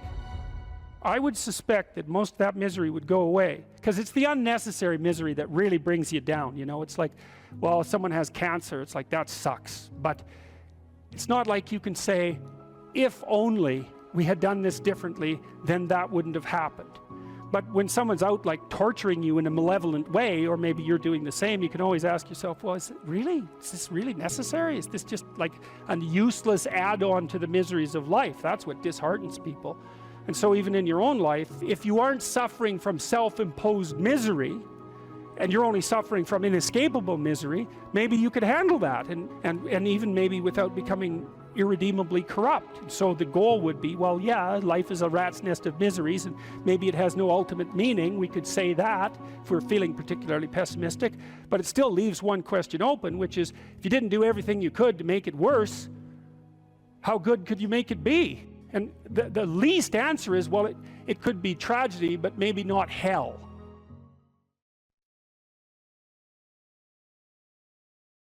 In the future authoring program, which is the one we've done the most research on, so if people do this for 90 minutes badly before they go to college, it'll decrease the probability they'll drop out in the first year by 50%. That's amazing. And it works particularly well for people who are most likely to drop out. So a lot of psychological interventions help the good performers do even better and don't help the bad performers that much. And why do you think it helps them more? Well, I think the good performers already have a bit of a vision and a plan.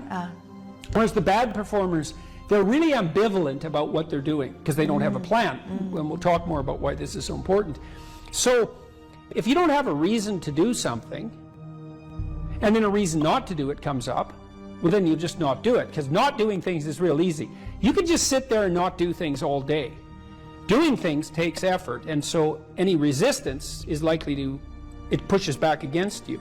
And so going to college, it's like, well, why is that difficult? Well, you have to get up, you have to go to your classes, you have to do the assignments, you have to do the reading, you have to write the tests, you have to believe that this path is somehow better than any other path you could be on, and there's innumerable other paths, and that it's better in some fundamental sense than just doing nothing or playing games or being purely hedonic. So there's a lot of, because it's difficult, there's a lot of obstacles. And if you don't have a reason, well, why would you overcome the obstacles? And so what happens when you do the future authoring program is two things. Is first of all, you construe yourself as the sort of person who could have a reason, right? Who could make a vision and impose it on the world. And how do you do that? Well, and then second, you actually develop a vision. Okay, so the first thing the program asks you to do, and it's got a biblical element to it in some fundamental sense, although that wasn't so explicit when we first developed it, but I came to realize that later. There's a statement in the Gospels. Christ says to his followers, ask and you'll receive. Knock and the door will open. Seek and you'll find. And you listen to that and you think, no way, man, it can't be that easy. Well, it's that easy. Because let's think about what wanting means. You want something. You want to find, so you'll seek. How hard are you going to seek? You know, maybe you're after the Holy Grail, right? Or you're after the gold in the dragon's lair, or the jewel in the toad's head. You're after something that's guarded by some monstrous figure. You're going to seek? How committed to that are you? And there's a total commitment in that in a fundamental way. Is like you should be humble enough to be open to learning, to radical transformation, to the probability that you're really wrong if you're not finding what you're seeking, and the willingness to sacrifice virtually everything of lesser value for that goal. Otherwise, you do not want it. You did not ask. You are not seeking. You did not knock on the door. Well, this is the development of a vision. Now, you can construe consciousness as the implementer of the vision in the broadest sense. So what we really confront as human beings isn't a deterministic world that runs like clockwork, that the past pushes forward in an algorithmic or deterministic manner. That isn't how the world works. The way the world works is that we confront a horizon of possibility that's not predictable. It's somewhat predictable the way a musical piece is predictable. So it's rule governed, but it's not predictable in a deterministic way. And it's full of possibility and potential. That's actually its nature. It's potential in its nature. And to maximize the quality of our interaction with that potential, we have to impose a vision on it and then pursue the vision. And so when you do the future authoring program, well, that's what you're trying to do, is develop a vision. So here's the first exercise. It's like, okay, here's the deal, all right? You get to have what you need and what you want.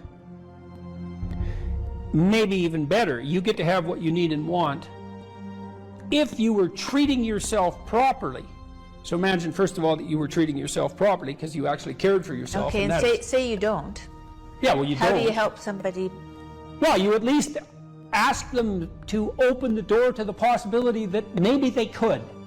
So just imagine that you did. Not that you are, that you could, but that you tried. Think, okay, I'm a valuable person, maybe, and if I was treating myself like I had intrinsic value, like if you were treating yourself like you were someone you loved, so you could imagine doing this for someone you actually cared about. Because most people care about someone that isn't them. So do you identify someone you care about? Well, you can, yes, you can say, because it does tell you. It's like, well, if you're not so good at caring for yourself, imagine someone you love and then pretend that you're bringing that attitude to bear on you with all your faults and inadequacies. I'm not being casual about this. It's hard for people to do this, right? Because we know our own flaws so deeply. It's hard for us to take care of ourselves. But imagine that you should take care of yourself and that you could and that you did. Just imagine that. So that's opening up at least the door, right? Yeah. And then you say, well, 5 years down the road, you get to have what you want and need. What is it? And so this is a deep question. So, because the question is this: your life is going to be difficult, and it's going to be marked by suffering and tragedy in all sorts of different ways. Disappointment and obstacle and betrayal and the whole panoply of human catastrophe. That's absolutely 100% definitely coming your way. Okay, so given that, and given that you want to live a life free of resentment and bitterness and premature aging and excess suffering, and that you don't want to be a burden to everyone around you, what would you have to make carrying that weight worthwhile? That's a hard question, you know. It's like, what justifies your suffering? That isn't how am I going to be happy. It's what justifies your suffering. Well, ask yourself. You get to have what you want. If you were taking care of yourself, what would it be?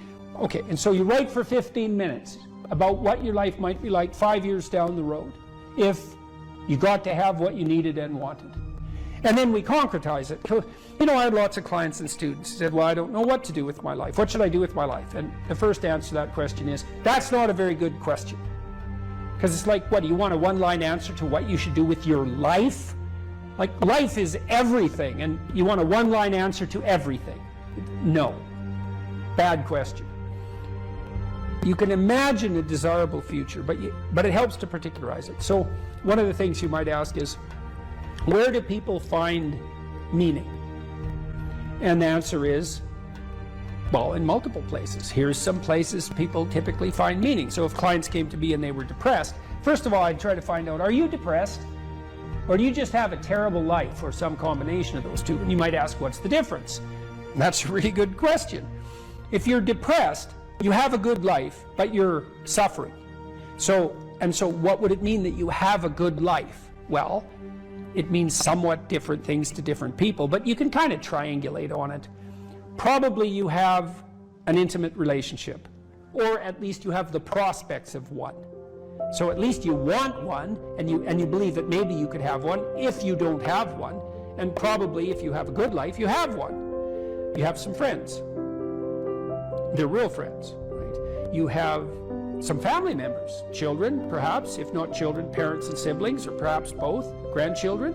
You're nested inside a family, and your relationships with your family are desirable. You have a job or a career, and so if it's a job, well, then it's hard, and maybe you wouldn't have picked it as a vocation, but at least maybe you have good relationships with your coworkers, and you're doing something difficult, but that's actually socially productive and useful and generates an income. So that's not nothing.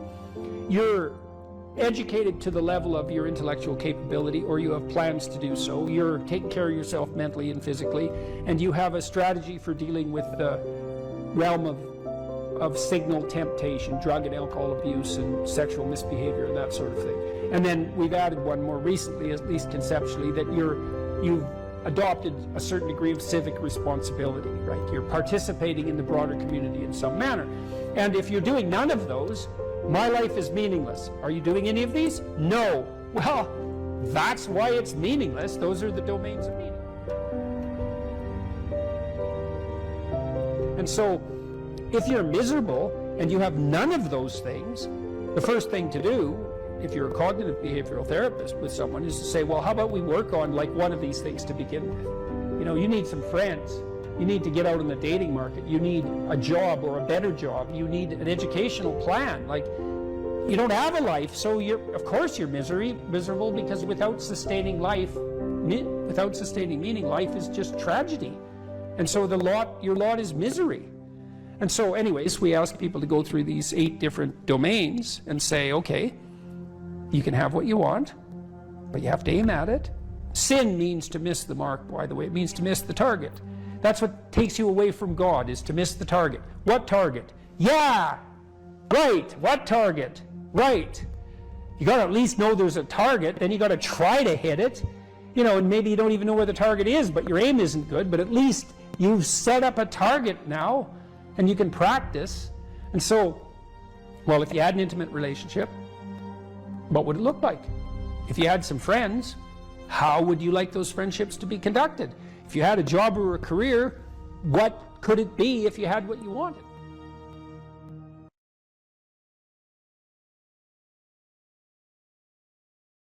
if you're looking at a complex phenomenon like male aggression, let's say, well, what causes male aggression? Well, the first thing you do is generate like 20 possible reasons. You don't limit yourself to the one you like. You know, like maybe I'm not that happy about TV. And so I think, well, TV violence probably makes men more violent. It doesn't, by the way. There's very little evidence that it does. There's quite a lot of evidence that it doesn't. Video games, because I think they're a waste of time. So they probably increase male aggression. It's like, well, no, they don't, as it turns out. Alcohol, that definitely increases aggression, male aggression and female aggression for that matter. So alcohol is a major contributor. Is it sociological? Is it cultural? Do you learn it? Is it biological? You generate all sorts of potential reasons. And you might also say, well, many of those reasons apply, not just one. And then you test them. And then the next thing you do, maybe you say, well, I want to decrease male aggression. Well, you don't assume that you know how to do that, and that if you do what you think you know, that it will work. That's all ideological thinking. The real world is way too complicated to be pushed around by that kind of thinking. And poverty, well, what causes poverty? Well, what do you mean by poverty?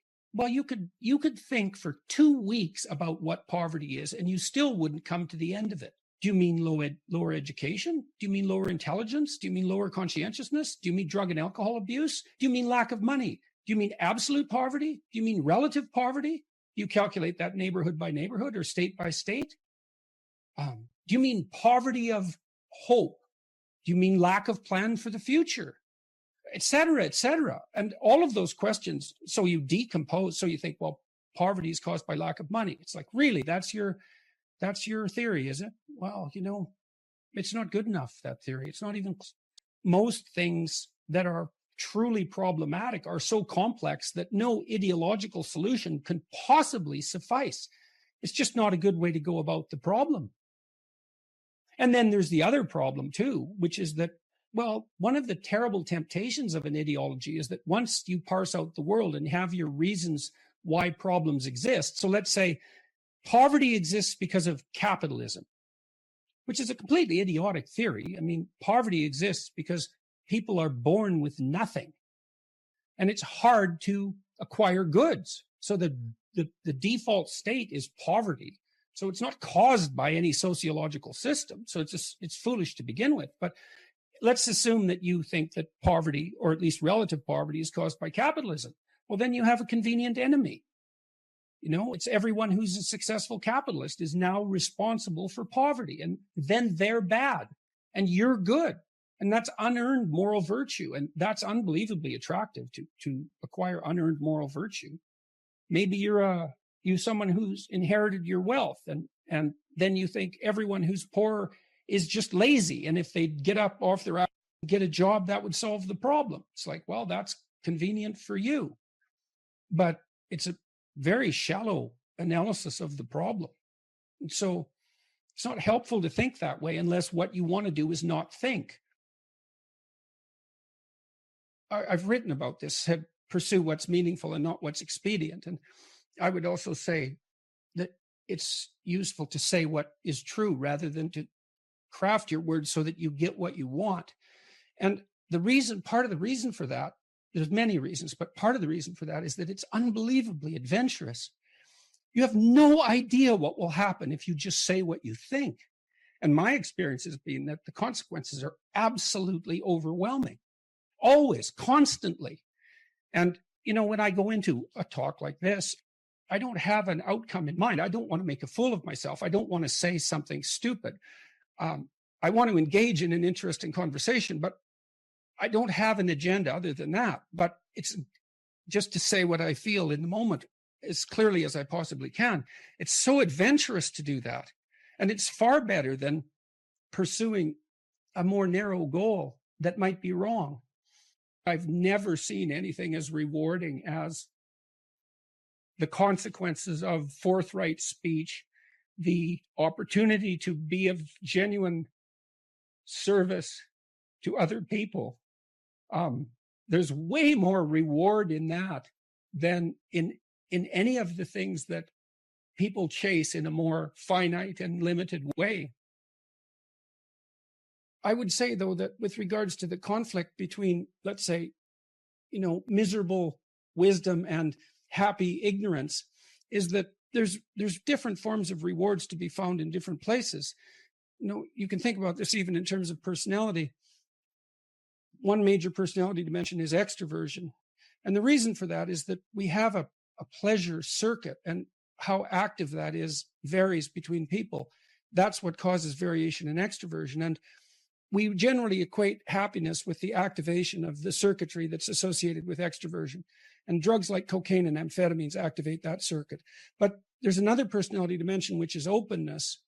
And openness is the creativity dimension. And there's pleasure to be derived from that as well. And so that's philosophical exploration and literary experience. And I suppose when you go to a movie, you experience a blend of those two things, especially if it's a rather complex movie. So there's different forms of engagement or pleasure to be found, and some of them are more akin to happiness, and some of them are more akin to meaning.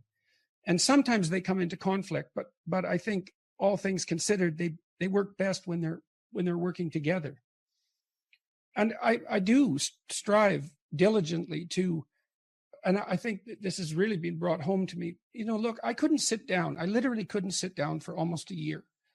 And so I lost the ability to sit down. I had fantasies for hours of being able to sit by a fireplace and just not move, because I had this condition called akathisia, which is, I learned how valuable it is to be able to sit down. And now when I sit down and nothing is happening, I'm taking stock of that and noticing what an unbelievable gift that is. And it is really useful to maintain your ability to see what you have that you've taken for granted, because you can lose everything.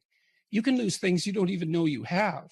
I had no idea that you could ever lose the ability just to sit down, but you can. I wouldn't recommend it. So I'm more appreciative, I would say, of simpler things than I was. I'm more appreciative of other people than I was. I'm probably more grateful, all things considered, than I was. And hopefully that will continue developing. I have no contempt for happiness. I tell people, don't pursue happiness, pursue meaning. And I think that's true. But if happiness comes along, it should be welcomed. And if you're ever somewhere where that's happening, you should notice it and be grateful for it and enjoy it. And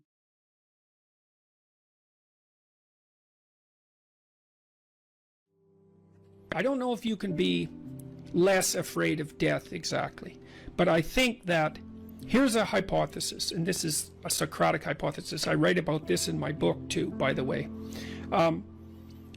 Maybe if you live your life thoroughly, right? You take use of the advantages, make use of the advantages that are put in front of you, make use of your talents, say yes to things, tell the truth, like stand up and get at it.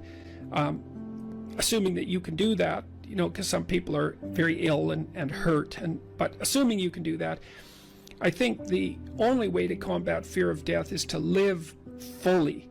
And I think that might actually work. I kind of wonder, I've talked about this with my father too, who's getting pretty old. I've asked him if, for example, if he could be transformed back into an 18-year-old, knowing what he knows now, would he do it?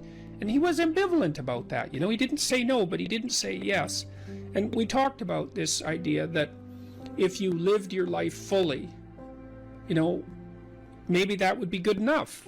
Because, I loved having kids, but I don't feel that I would have kids again, because in some sense I've already done that.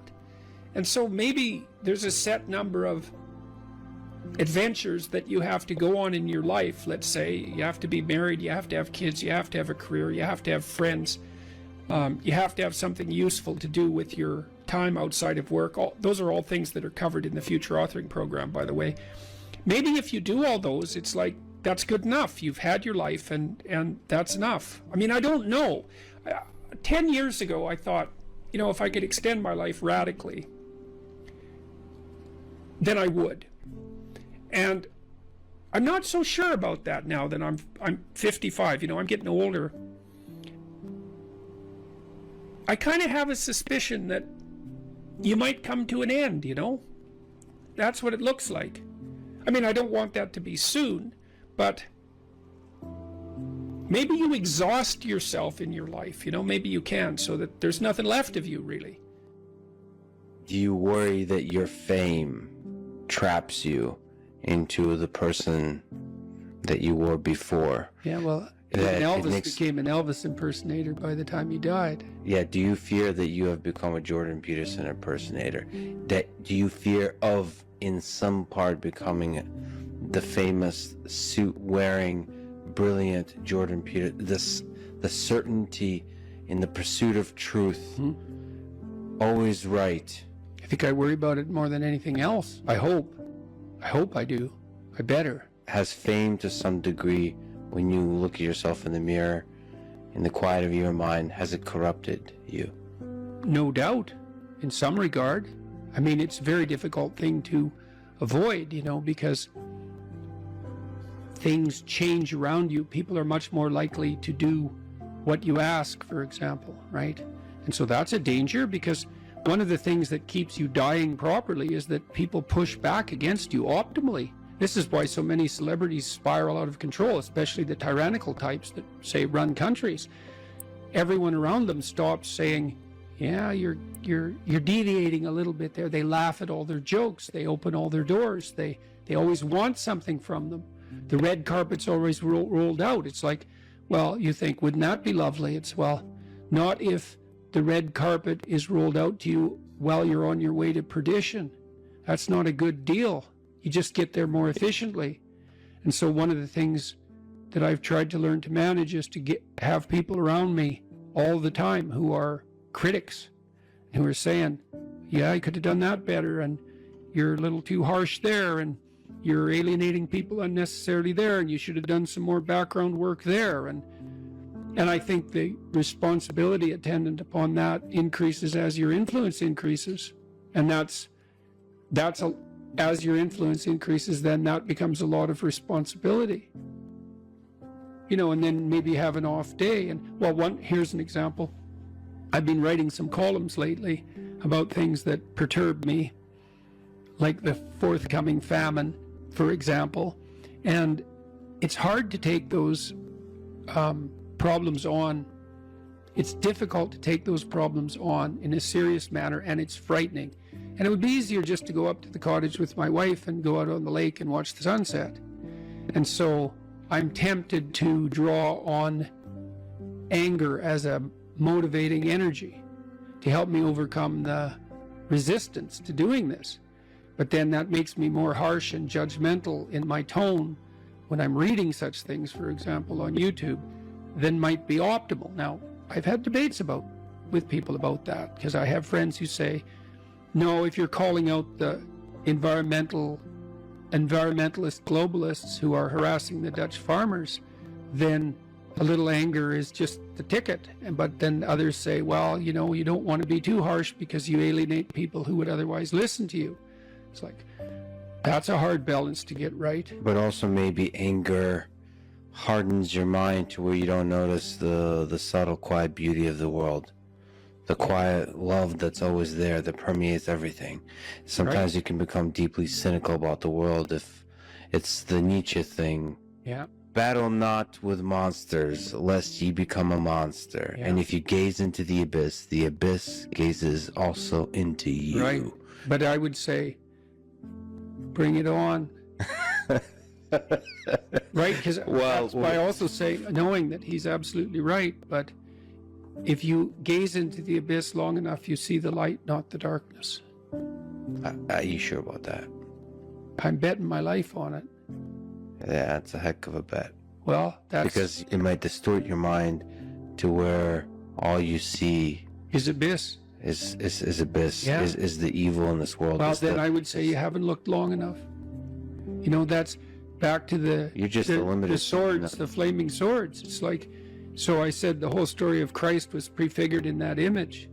It's like the story of Christ, psychologically, is radical acceptance of the worst possible tragedy.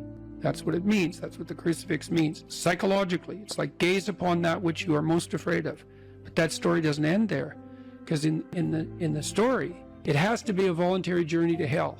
And maybe that's true for everyone. There is no more terrifying idea than that, by definition. And so then, well, do you gaze upon that?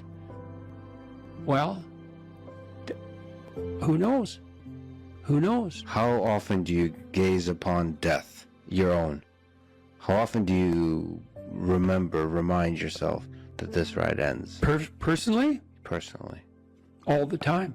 Because you, as a deep thinker and philosopher, it's easy to start philosophizing and forgetting that you might die today. The angel of death sits on every word.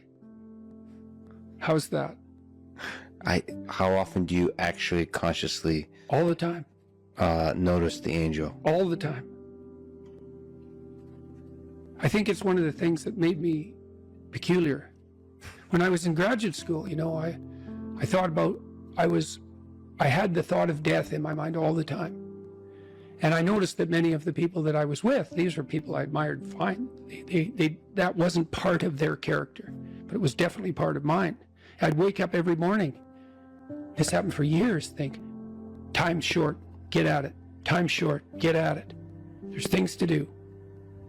And so that was always, it's still there. And it's still there with, I would say, and it's unbearable in some sense. Are you afraid of it? Like what's Afraid your of death? relationship? Yeah.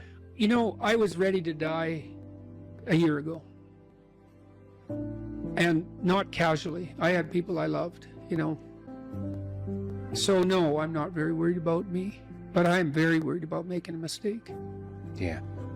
I heard Elon Musk talk about that a couple of months ago. It was really a striking moment. Someone asked him about death, and he said, just offhand, and then went on with the conversation. He said, that'd be a relief. And then he went on with the conversation. And I thought, well, you know, he's got a lot of weight on his shoulders. I'm sure that part of him thinks, it'd be easier just if this wasn't here at all. Now, he said it offhand, but it was a telling moment in my estimation. So for him, that's a why live question. Hmm? The exhaustion of life. Yeah, If you call it life is suffering, but Yeah. the hardship.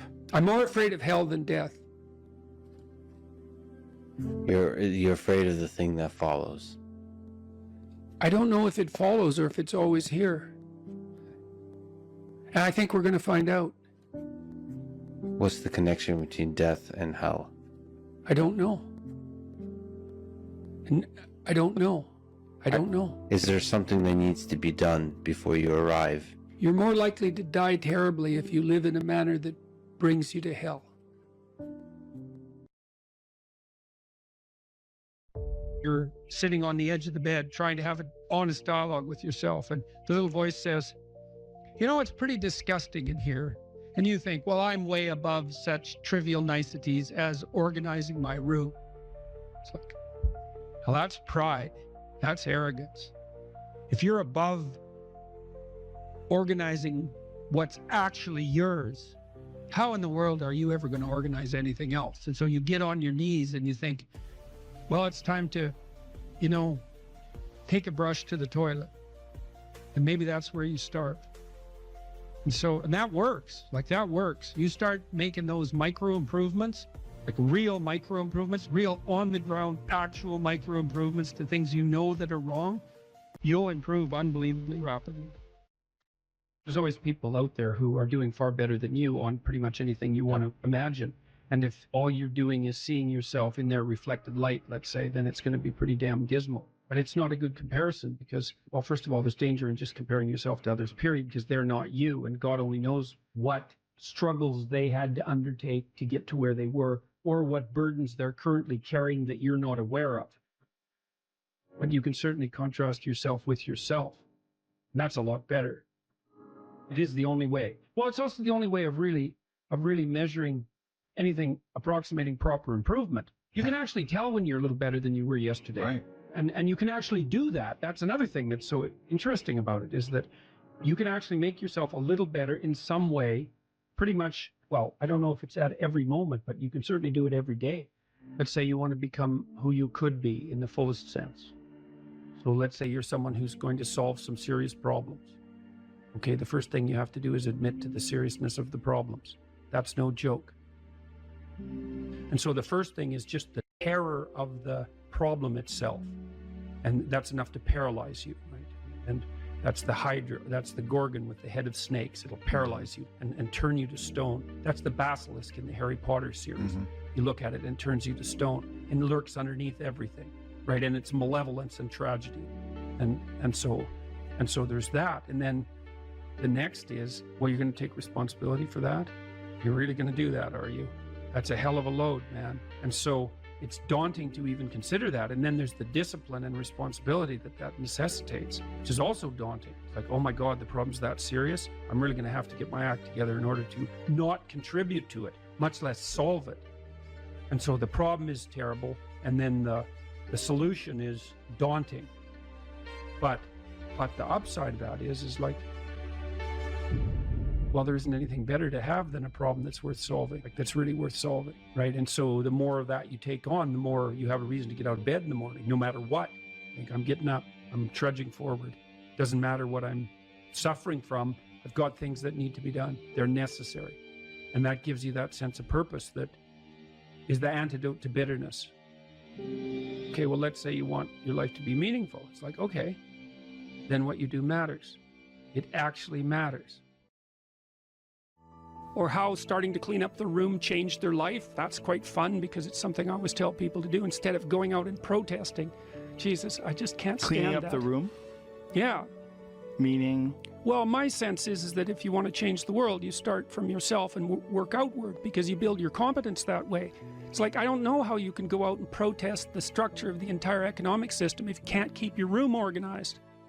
Well, I made a video call, which was called Message to Millennials, where it was called How to Change the World Properly.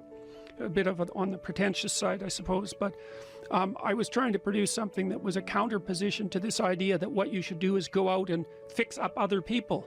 You know, that's just not right. And there's a New Testament line about that, something about, you know, not worrying too much about the log in your neighbor's eye or about the speck in your neighbor's eye when you have a log in your eye. What would the world be like if people stopped avoiding the things they knew they should do? You know, because the question is, how much are we contributing to the fact that life is an existential catastrophe and a tragedy? How much is our own corruption contributing to that? That's a really worthwhile question.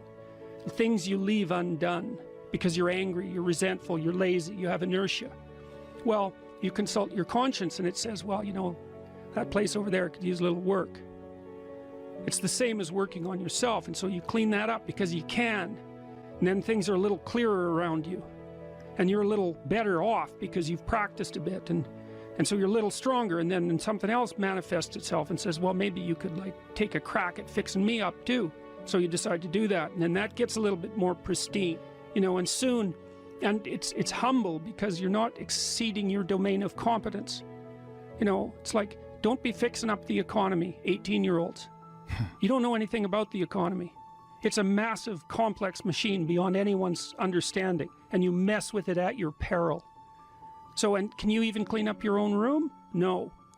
Well, you should think about that. You should think about that. You only have to ask a stupid question once. You ask a stupid question, and if you're in a crowd and you ask a stupid question, 80% of the people in the crowd have the same question. They're just too cowardly to ask. But you ask and then someone actually tells you, you never have to ask that question again. You're no longer stupid. What stupid thing am I doing that I could quit doing?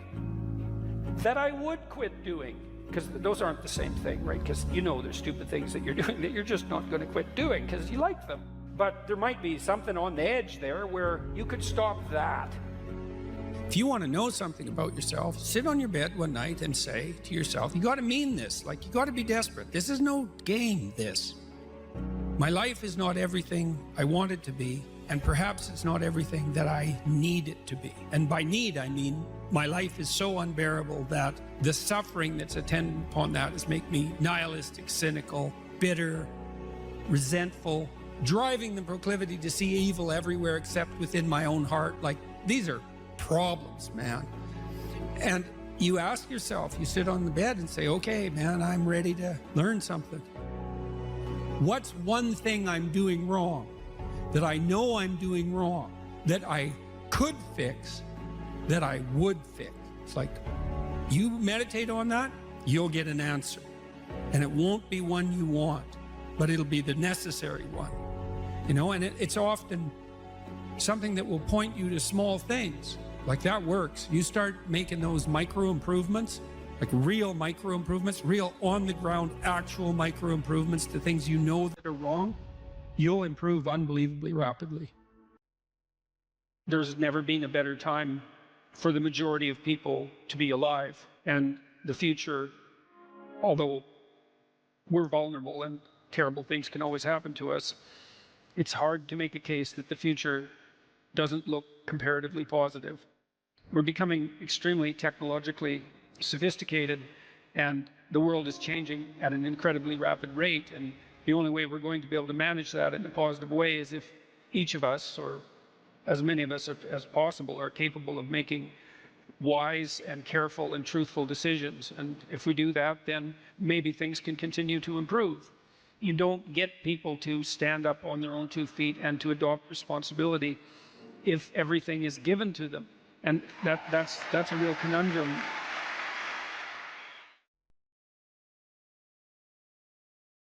So imagine you have a goal in mind. You want to get to work in the morning. I used to ask my students a question like this, is like, what?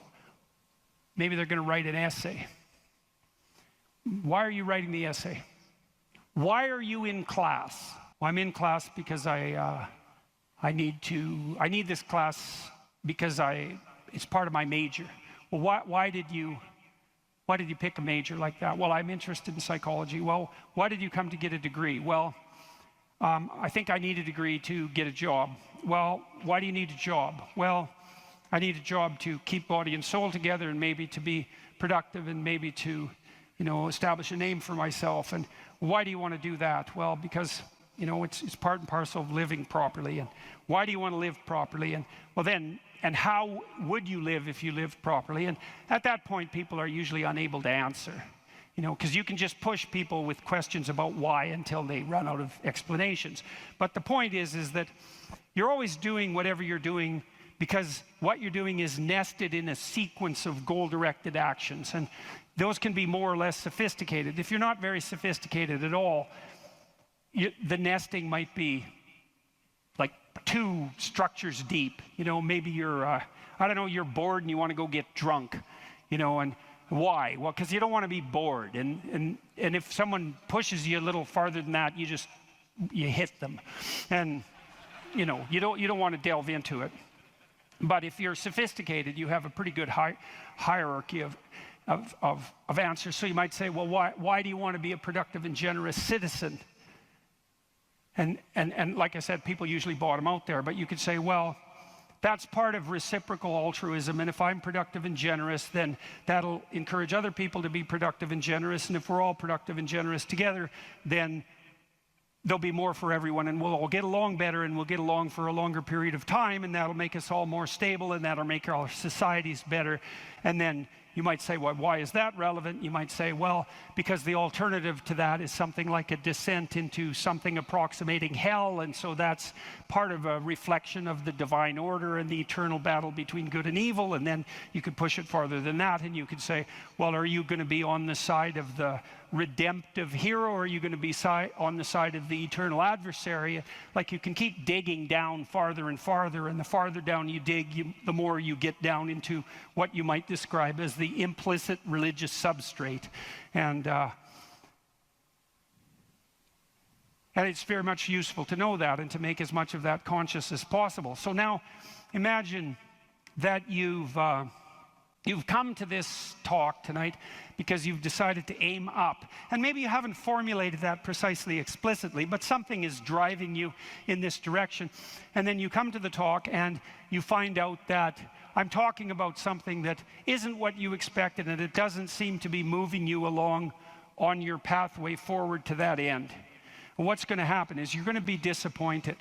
And you might be anxious too. You're going to be disappointed because disappointment signals that you're experiencing something that's not relevant to the goal that you are attempting to pursue, and that might in fact be interfering with it. That's what negative emotion does.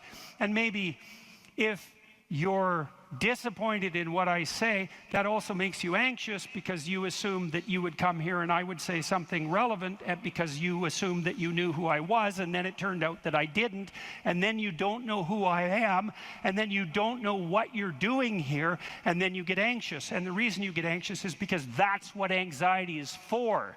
It tells you when the pathway to your goal has been disrupted, so multiple pathways have now emerged. So imagine you're driving your car to work and it quits.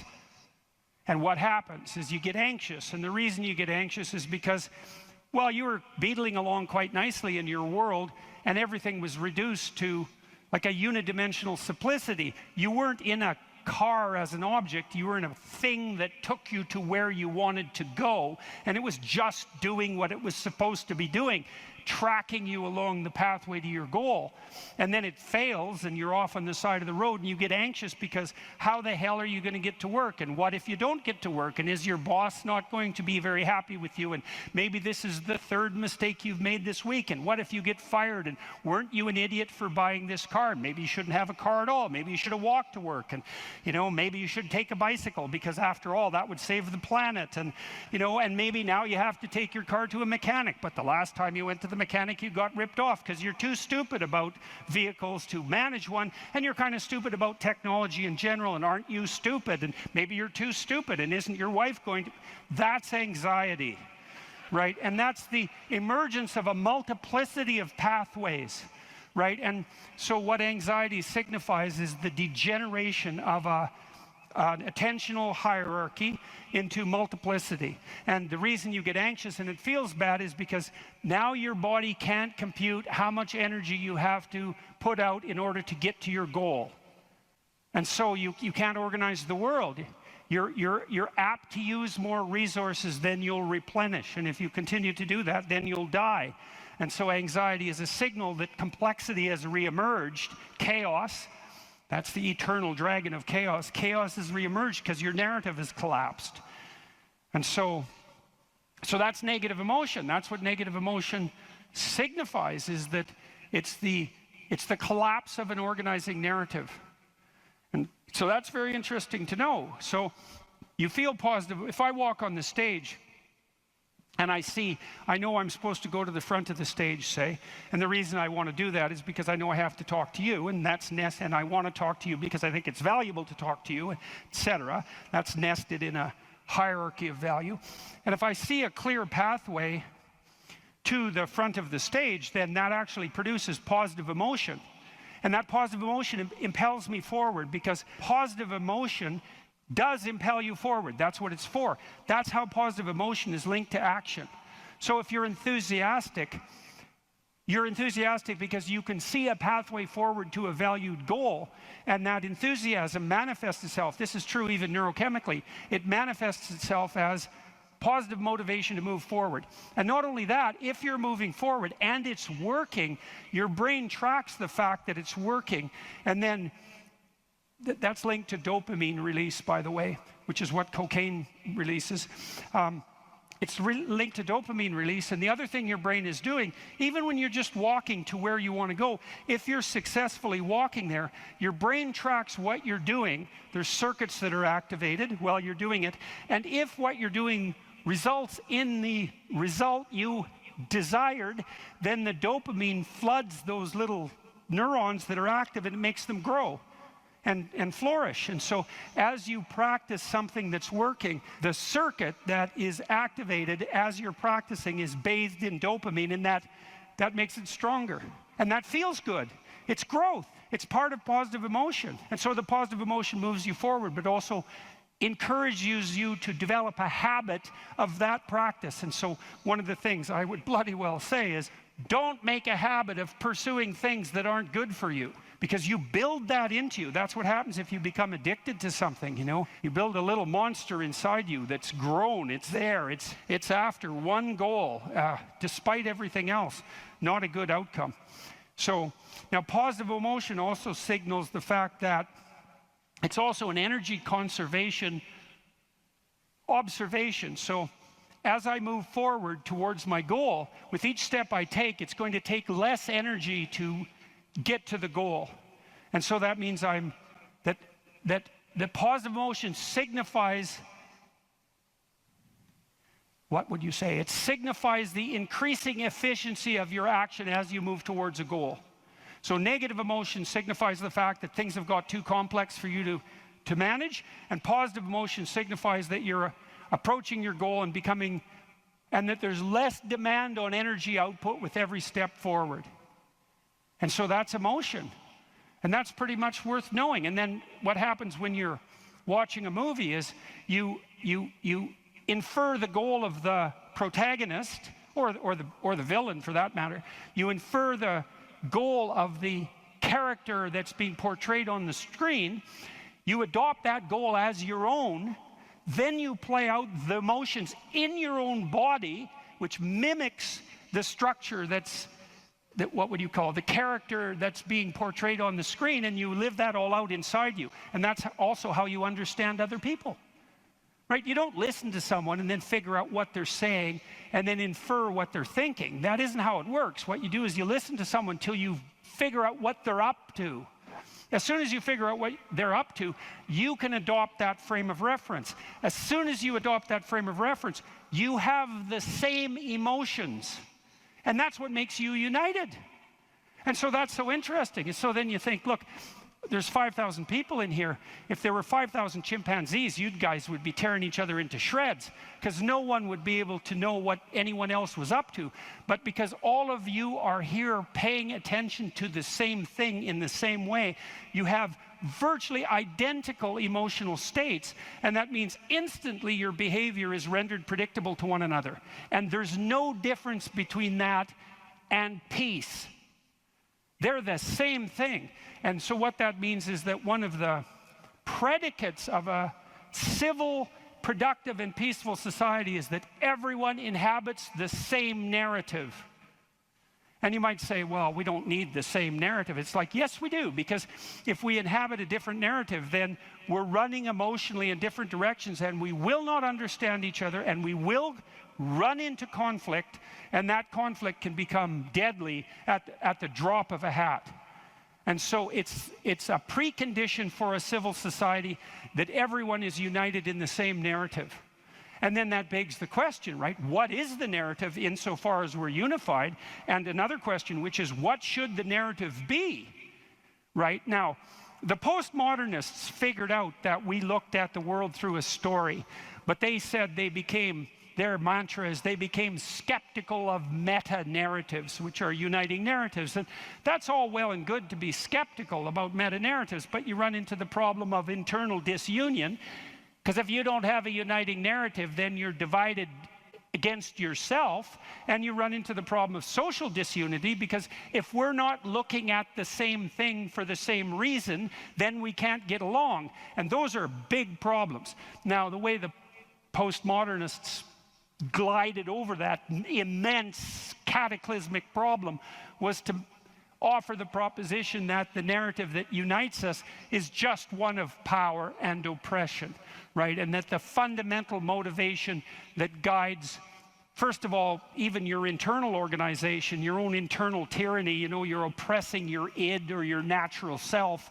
And then if you establish a relationship with someone like a marriage, well, that's just a manifestation of patriarchal oppression. And if you organize a business relationship, it's a relationship of mutual exploitation, and so far and so on, all the way up the political hierarchy, all the way back into the past. A more dismal view of human existence couldn't possibly be formulated. And I always think about it as a kind of implicit confession. It's like, so you think the world's all run by power, do you? Okay, I know what game you're playing and attempting to justify, and it's completely bloody preposterous, because first of all, if you tyrannize yourself, you're going to be one miserable creature. Plus, you're going to rebel constantly, as you already know. I'm sure all of you have tried at one time or another in your life to force yourself to do something with a whip, so to speak, and what you instantly find is that you're so condemned to be free that you'll even resist your own tyranny, right? Try telling yourself to do something and see if you do it. I'm going to go to the gym. That's New Year's. I'm going to the gym 3 times a week, 2 hours a day. It's like, no, you're not. You're going to last like 3 days. And then you're going to find an excuse. The rebellious part of you is going to find an excuse. Then you're not going to do it. And it's a bloody mystery, isn't it? Because you'd think you could tell yourself what to do. Because otherwise, who are you, you know? You're the part that told yourself what to do, but you don't listen, so what the hell's that part? That's you, that's for sure. So you can't even tyrannize yourself with any efficiency. And then if you're married, men, you're married, try tyrannizing your wife and see how well that works. And like, it might work for 10 minutes, but she's not as big as you, but she's a lot sneakier. And you have to wake up with her tomorrow morning. And so even if you do win the fight, which you won't, she's going to bloody well take it out on you the next day, and no wonder. And so you're bound in that relationship by the necessity of continual iterative interactions, right? And they have to be moderately peaceful, or you're going to tear each other into shreds. And if it's constant conflict, you're both going to just exhaust yourself and die. So how the hell is that going to work? So it has to be at least mutually reinforcing. And maybe if you really got it together well, you could interact with each other in a way that improved your interactions across time. And maybe you're wise enough so that if you were on that track, the way you would experience that in the moment would be as exactly the kind of relationship you'd want to have with someone. And that would be something like the spirit of play and romantic love. And that would be the manifestation of an instinct that orients you across time properly in a relationship in the moment. And that's such a wonderful thing to know, right? That instinct for play and romantic love might be the voice of the wisest instinct you have, the deepest orientation to meaning that you have. You know, because there's nothing more delightful in a marriage or in a family, if you have children, than to be able to engage in something like voluntary play. And you know, if you could have the world set up the way you would want it to, if you had any sense, wouldn't it be something if mostly what you did was something akin to play? And that's equivalent. Christ in the gospel says, know that unless you become like a little child, you'll never enter the kingdom of heaven. And what does that mean? It means to rediscover that intense immersion in life and that capacity for play that characterized us all as children that we can't maintain because we have to mature, but that we could rediscover as adults if we were sufficiently wise and careful. And so, and then, you know, if you have friends, it's like, well, you tyrannize your friends? Well, then you don't have friends. You're just a bully with henchmen. And as soon as you stumble, they're going to stab you in the back because you surrounded yourself with craven psychopaths. And they're just going to wait for the moment to take you out. That's not a friendship, obviously. And if you're running a business, and those of you who've run businesses who have a clue know this is true, it's like, what happens if you rip off your customers? Well, you can get away with it once or twice, but word gets around in no time flat, and then you're just done and bitter and resentful because your idiot machinations didn't work. But if you engage in fair trade and you're reliable and you deliver what you promised and you're half decently good to your employees and the people that you work for, then they're going to be pleased with you, and they're going to come back and they're going to talk to their friends about how well you did, and you're going to flourish. And none of that's arbitrary. You know, that's all guided by the manifestation of a certain form of attentional priority, right? You go to your customer's house, maybe you're a plumber, and the first thing you do is you listen to their damn problem. And so at least you have enough sense to engage in dialogos, right? You actually want to hear what the problem is, and then you actually want to solve it. And if you do that with some diligence, they're going to be pleased with you because they don't want sewage all over the rug. And so your interests are aligned, and if you offer what you promise, then you're going to evoke positive emotion in them and quell their anxiety, and that's exactly the service that you're offering.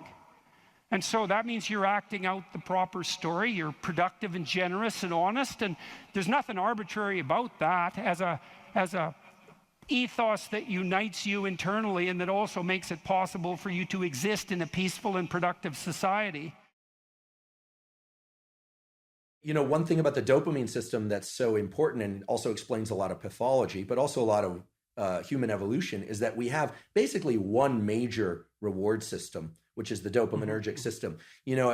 I sometimes like the analogy that, nowadays you hear about cryptocurrency or the dollar versus the euro versus the this versus the that. There's only one currency in all of reality, actually, and it's dopamine. Whether or not it's the dollar-backed dopamine or it's euro-backed dopamine or Bitcoin-backed dopamine, in the end, whether or not someone has $1 billion or $2 is really that currency resides as something that's transacted in the real world, but their notion of power and potential is dopaminergic. And so too, the potential for mates, the potential for food, how much food you have, how much meat you have stored in the freezer tells you a lot about your security and well-being for you and your family, right? And that is translated into a dopaminergic internal representation of how safe and secure you are, et cetera. So this system of fear versus confrontation taps directly into the dopaminergic system. And there's a beautiful set of studies that were done in the 1960s, published in the journal Science, as one of the top journals to publish in. Again, this is not work that I did, but where they gave people, human beings, the option to stimulate a number of different brain areas, just sitting in the clinic. And some brain areas would evoke feelings of drunkenness, others would evoke feelings of anger, others of sadness, others of sexual arousal. And the area that these subjects all preferred to stimulate the most, in fact, they would just sit there and lever press pretty much all day long, was this midline thalamus area. And the subjective feeling that they reported, I find this interesting and would love your thoughts on this, is one of mild frustration, anticipation of something, although they didn't know what. Anticipation. And it's this idea, I think, that it's tapping into the dopamine system. And the dopamine system... Well, the dopamine system says something good is going to happen. That's right. The key... It says something good is going to happen. Something good is going to happen. And it's an appetitive state in some sense, because it doesn't signify the acquisition of... It's not satiating. Right. It's appetitive. That's right. And so it drives you forward. And you might think that being driven forward would be unpleasant, but if you're activating the systems that drive you forward voluntarily, then that's the most positive form of positive reinforcement you can have. I think I read animal researchers who said that when they watched animals who were bar pressing to receive stimulation in those brain areas, the animals would look forward as if something was about to appear that they wanted to have appear. Incredible. So that was part of that apprehension. It's a hope system in some sense. Right? It's the elicitation of hope. That's right. It's dopamine, and here I'm robbing words from others, like my colleague Anna Lemke, who, it's not about having, it's about wanting. It's not about pleasure as much as it is about craving and motivation and drive. And something critical about And Panksepp called it seeking. Yeah, brilliant. I never met Panksepp. Did you? You met Yak? I met him online. We were in a neurological chat room, so to speak, for a neuropsychological chat room for about 5 years, and I had a chance to interact with him a fair bit in that. So that was really good. I'm envious. He's done beautiful work, and thank you for calling people's attention to his work. I know you've done that many times, and such key work. The dopamine system is in touch with the autonomic system, sure, because it has to register success versus failure of some pursuit. The prefrontal cortex is actually part of the dopamine reward system. People often overlook this, and then we just think about nucleus accumbens and ventral tegmental area. But the prefrontal cortex, because as you pointed out before, it is generating possible outcomes, different rules, different selves are being projected into the future. You can think that the 2 marshmallow task, the classic, give kids the option to either have a marshmallow now or wait and have 2 marshmallows, and the cute little videos of the kids, in the room with the marshmallows, sniffing it, talking to it. Occasionally a kid will just stuff it in his mouth. Another child will turn away, delightful, right? And all sorts of ideas have come about how they do in life versus if they can wait or not wait. In any case, that's dopaminergic anticipation. The key thing with dopamine, I think, that encapsulates the most of it is this notion of reward prediction error, which is very simple. If you are excited and anticipating something, you are generating some internal sense of the probability of it happening. We're going to the ice cream store, kids. Let's go. We're going to have ice cream. We're going to have ice cream. It's closed. The disappointment that they experience actually brings them far lower than they would feel, much more sad than they would feel than had you not told them you were going to get ice cream, which speaks exactly to what you were saying, that it's an anticipation signal. So dopamine's going up, up, up, we're going to get ice cream, and then no. So it drops below baseline. They would have been better off being not told they were going to the ice cream store. Just drive right by it. The danger of hope. The danger of hope. If you anticipate that it's going to be open, and again, this could translate to any scenario, and it's open, there's a dopaminergic signal upon receiving the reward, but it then drops a little bit. This is the basis of addiction, actually. Drops a little bit below baseline transiently.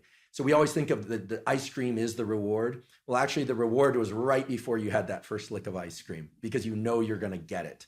This is also true of sexual behavior. It's true of people who sell a company, or they're anticipating something exciting, or of a wedding.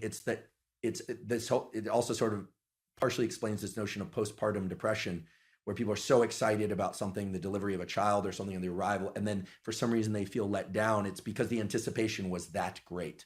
So many scenarios. There might be an exhaustion component there too. Right. Well, it's also the case, if I remember correctly, that dopamine kick, so imagine what it does is backtrack the neural systems that were activated as the reward was approached.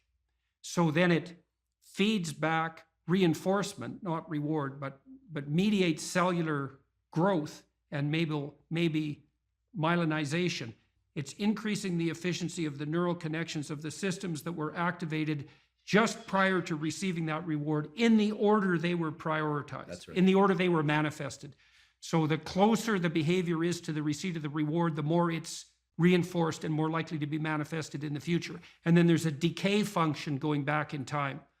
So, and that's partly how an addictive subpersonality can grow too, right? Because you can imagine that there's a certain state of mind that you're in. Maybe it's a state of something approximating nihilistic hopelessness that grips you every time you're motivated to seek out your favorite drug. And that's fairly far back in the activation chain, but it's there every time you take a hit. So what happens is the dopaminergic reinforcement produced by the drug reinforces that nihilistic hopelessness that drives the drug-seeking behavior. That's right. And that's how, in part, you develop a monkey on your back. Yeah, I love the example, even though I'm sad that it happens for people. I love the example because what you're saying is that, and it's exactly right, that the memory for events and states of mind and emotions that preceded a successful collection of reward or arrival at reward is set into a huge number of motor commands, some of which are subconscious. And the ultimate dopamine signal, actually I experienced this the other day. I can give an example. My girlfriend and I decided to go to the beach. We were going to go do this little ritual that we've been talking about doing for a while. And I had on a piece of paper what we had written out we were going to do. And I had it in my back pocket. And we got to the ocean and the sun was setting. It was sort of perfect timing for this. And the piece of paper was gone. And I thought, oh my goodness, how did I screw this up? Like, of all the things, I'm supposed to, I'm 47 years old. This is not like I should be able to do this, Get your I blew it. I blew it. So I went back to the car, long walk, looking everywhere. It was not a windy day, but I thought, gosh, where's this piece of paper? Looking around, didn't find it. Went all the way back to the car, wasn't in the car, came all the way back. And I was walking toward her. I saw her and I thought, okay, this is really embarrassing. I'm going to just have to wing it or remember. We didn't have our phones intentionally either, so we couldn't look it up. And then I saw the piece of paper on the beach and it was partially buried in the sand. I picked it up and I was elated. What happened there was my dopamine had dropped way below baseline because I was disappointed that I'd lost it, disappointed in myself, et cetera. And then I found it. Right. So your anticipation was for nothing. Exactly. So you got punished by yourself for that. Exactly. Because that should be eradicated. If you're highly anticipatory and it doesn't make itself manifest, then you were seriously wrong. So you're going to take a emotional hit as a consequence of that. I think that's also associated, that emotional hit, that pain that you feel, I think that's actually associated with the beginning stages of the death of the systems that mediated that initial response. Because you should eradicate systems that make you anticipate that don't work, right? And that means those systems, which are already instantiated and alive in some sense, have to decay and die. And it strikes me as highly probable that you're going to pay a price in something approximating pain for the death of those malfunctioning systems. It's also why wouldn't they fight for their lives to some degree? Why wouldn't they resist the decay and death that might be necessary to keep you going? Why? There should be some pain associated with that logically, because it is a biological transformation. Yeah, it's an interesting way to a lens to view it through. That self image that I had in that moment of, I'm the responsible partner who can take care of a simple thing, right? For this nice little ritual that we'd been talking about doing for a while. I failed, right? So that part. Well, it's also so interesting. You think about that. This is a depressive cascade, eh? And it's very hard to bind, because imagine you anticipate something and then you make a mistake. Now the question then becomes, how significant is the mistake? And one view of your error would be, well, the paper blew out of my pocket and that could happen to anybody. And the more catastrophic interpretation would be, and it's an extension of the thought path that you started to walk down, well, I'm near 50 years old, I should be much more responsible than this, and there's something wrong with me as a person. And then a depressive person would go even further. They'd say, well, not only is there something wrong with me in this decision, this is a decision like every other decision I make right now. I never make a good decision. In the past, I've never made a good decision, and there's no way I'm going to change in the future. And so the depressive takes that punishment response, let's say, that's a consequence of failed anticipation, and can't bind it. It just takes out all of their potential future selves. That's a good way of thinking about it. Yeah. And so then they're in a depressive pit.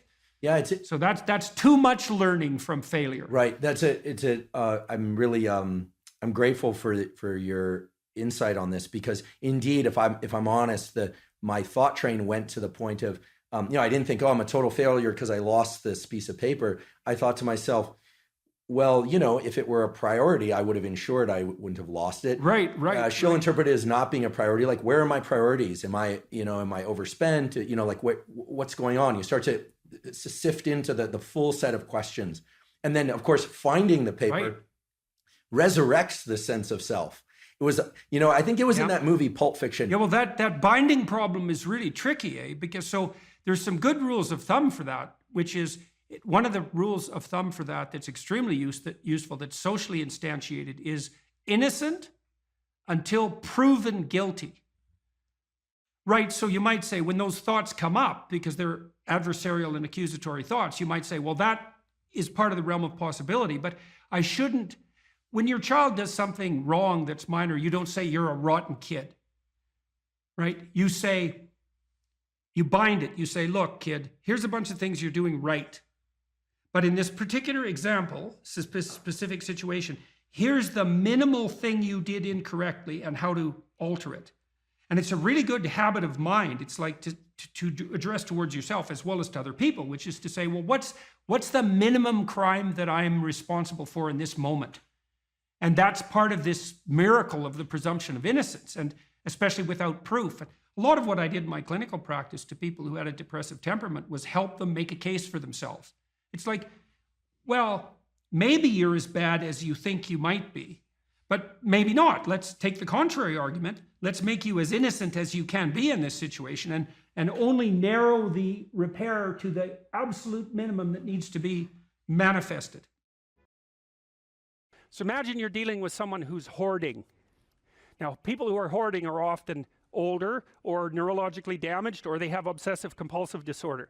But then you walk into their house and there's like 10,000 things in their house. There's maybe 100 boxes, and you open up a box, and in the box there's some pens and some old passports and some checks and their collection of silver dollars and some hypodermic needles and some dust and a dead mouse and there's boxes and boxes and boxes like that in the house. It's absolute chaos in there. Absolute chaos, not order, chaos.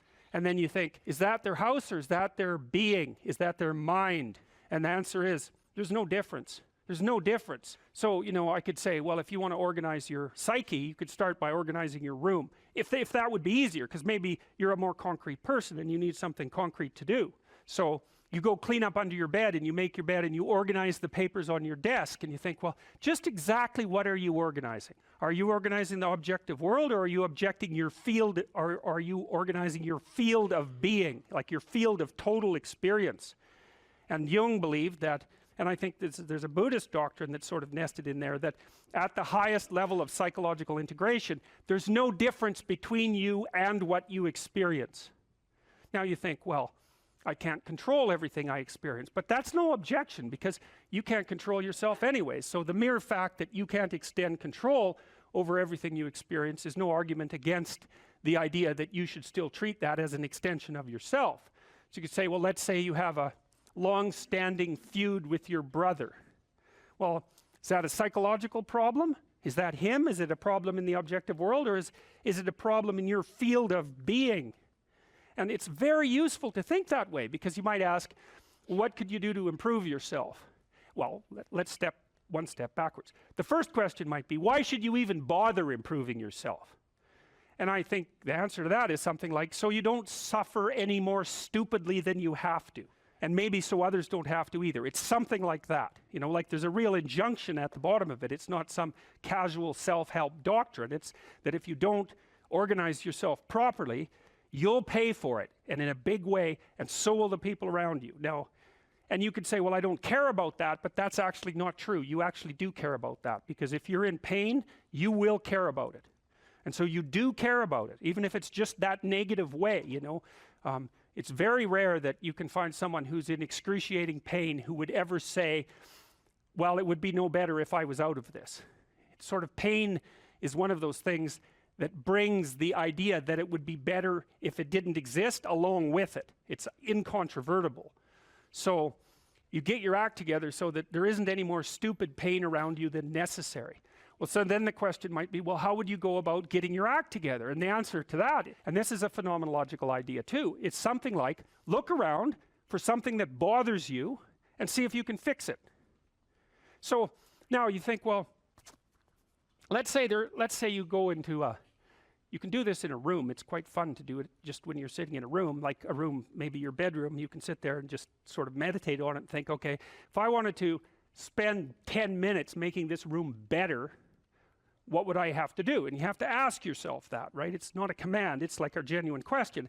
And things will pop out in the room that you know, like there's a stack of papers over there that's kind of bugging you, and you know that maybe little order there would be a good thing, and you know, there's some rubbish behind your computer monitor that you haven't attended to for like 6 months, and the room would be slightly better if it was a little less dusty and the cables weren't all tangled up the same way. And like, if you allow yourself just to consider the expanse in which you exist at that moment, there'll be all sorts of things that'll pop out in it that you could just fix. And you know, I might say, well, if you were coming to see me for psychotherapy, the easiest thing for us to do first would just be to get you to organize your room. You think, well, is that psychotherapy? And the answer is, well, it depends on how you conceive the limits of your being. And I would say, start where you can start. You know, if something announces itself to you, which is a strange way of thinking about it, as in need of repair, that you could repair, then, hey, fix it. You fix 100 things like that, your life will be a lot different. You know, I often tell people too, fix the things you repeat every day, because people tend to think of those as trivial, right? You get up, you brush your teeth, you have your breakfast, you know, you have your routines that you go through every day. Well, those probably constitute 50% of your life. And people think, well, they're mundane, I don't need to pay attention to them. It's like, no, that's exactly wrong. The things you do every day, those are the most important things you do. Hands down. All you have to do is do the arithmetic. You figure it out right away. So 100 adjustments to your broader domain of being, and there's a lot less rubbish around, and a lot fewer traps for you to step into. And so that's in keeping with Jung's idea about erasing once you've got your mind and your emotions together, and once you're acting that out, then you can extend what you're willing to consider yourself and start fixing up the things that are part of your broader extent. Now, sometimes you don't know how to do that. So you might say, imagine you're walking down Bloor Street and there's this guy who's like alcoholic and schizophrenic and has been on the streets for 10 years. He sort of stumbles towards you and, you know, incoherently mutters something. That's a problem. And it would be good if you could fix it, but you haven't got a clue about how to fix that. You just walk around that and go find something that you could fix, because if you muck about in that, not only is it unlikely that you'll help that person, it's very likely that you'll get hurt yourself. So, you know, just because while you're experiencing things announce themselves as in need of repair doesn't mean that it's you right then and there that should repair them. You have to have some humility. You know, you don't walk up to a helicopter that isn't working and just start tinkering away with it. You have to stay within your domain of competence. But most of the time, if people look at their lives, you know, it's a very interesting thing to do. I like the idea of the room, because you can do that at the drop of a hat. You know, you go back to where you live and sit down and think, okay, I'm going to make this place better for half an hour. What should I do? And you have to ask, and things will just pop up like mad. And it's partly because your mind is a very strange thing. As soon as you give it a name, a genuine aim, it'll reconfigure the world in keeping with that aim. That's actually how you see to begin with. And so if you set it a task, especially, you have to be genuine about it, which is why you have to bring your thoughts and emotions together, and then you have to get them in your body so you're acting consistently. You have to be genuine about the aim, but once you aim, the world will reconfigure itself around that aim, which is very strange. And it's technically true. You know, the best example of that, you have all seen this video where you watch the basketballs being tossed back and forth between members of the white team versus the black team, and while you're doing that, a gorilla walks up into the middle of the video and you don't see it. It's like, you know, if you thought about that experiment for about 5 years, that would be about the right amount of time to spend thinking about it. Because what it shows you is that you see what you aim at. And that, man, if you can get one thing through your head as a consequence of even being in university, that would be a good one. You see what you aim at. And so, because one inference you might draw from that is, be careful what you aim at. Right? What you aim at determines the way the world manifests itself to you. And so if the world is manifesting itself in a very negative way, one thing to ask is, are you aiming at the right thing? Now, you know, I'm not trying to reduce everybody's problems to an improper aim. People get cut off at the knees for all sorts of reasons. You know, they get sick, they have accidents. There's a random element to being, that's for sure. And so you don't want to take anything, even that particular phrase, too far. You want to bind it with the fact that random things do happen to people, but it's still a great thing to ask. Okay, so Rogers was a phenomenologist, and he was interested in, he didn't start his philosophy from the perspective of subject versus object, or from the idea of psyche, like sort of inside you, your mind with its layers. That's not how he looked at it.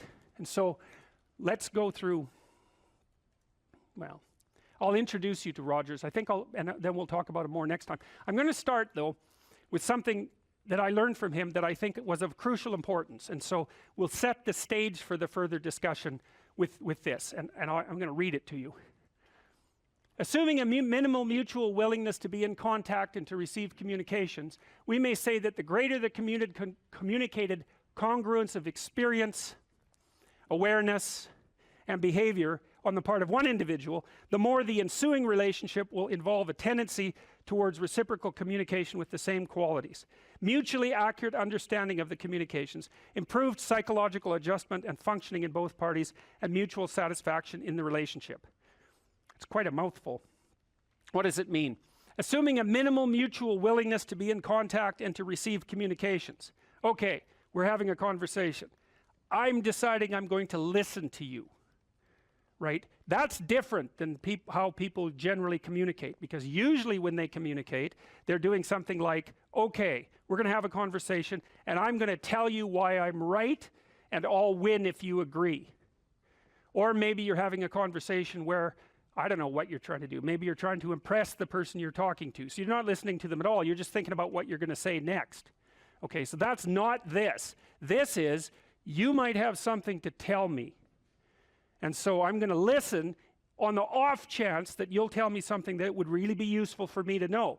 And so you could think about it as an extension of the Piagetian, you know, Piaget talked about the fundamentally important element of knowledge being to describe how knowledge is sought, the process by which knowledge is generated. Well, if you agree with me and I find that out, I know nothing more than I knew before. I just know what I knew before. And maybe I'm happy about that because, you know, it didn't get challenged. But I'm no smarter than I was before. But maybe you're different than me, and so while I'm listening to you, you'll tell me something I don't like. Maybe it's something I find contemptible or difficult, whatever. Maybe you'll tell me something I don't know, and then I won't be quite as stupid. And then maybe I won't run painfully into quite as many things.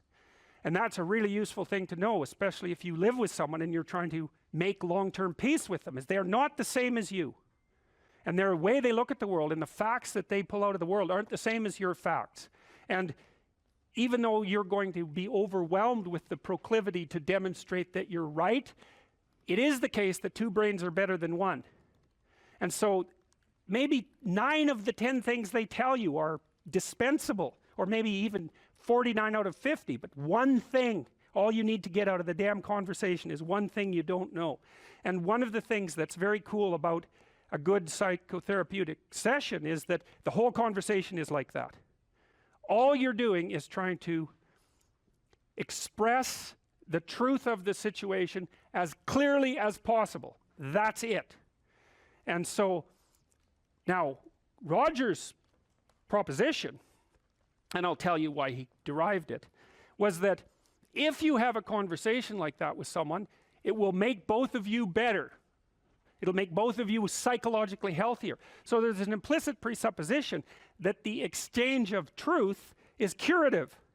Well, that's a very cool idea. I mean, it's a very deep idea. I think it's the most profound idea.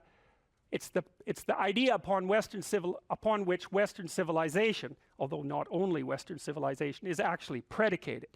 The idea that truth produces health. But for Rogers, that was the entire purpose of the Psychotherapeutic Alliance. You come to see me because you want to be better. You don't even know what that means necessarily, neither do I. We're going to figure that out together. But you come and you say, look, things are not acceptable to me, and maybe there's something I could do about that. So that's the minimal precondition to engage in therapy. Something's wrong, you're willing to talk about it truthfully, and you want it to be better. Without that, the therapeutic relationship does not get off the ground. And so then you might ask, well, what relationships are therapeutic? And the answer to that would be, if you have a real relationship, it's therapeutic. If it isn't, what you have is not a relationship. God only knows what you have. You're a slave, they're a tyrant, you know, you're both butting heads with one another. It's a primate dominance hierarchy dispute. Oh, I don't know, you're like two cats in a barrel, or two people with their hands around each other's throats. But what you have is not a relationship. So, all right.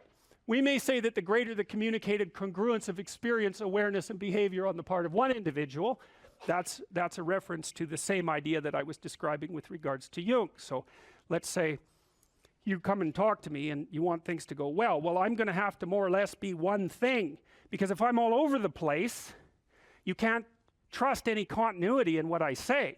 There's no reason for you to believe that I'm capable of actually telling you, I'm capable of expressing anything that's true.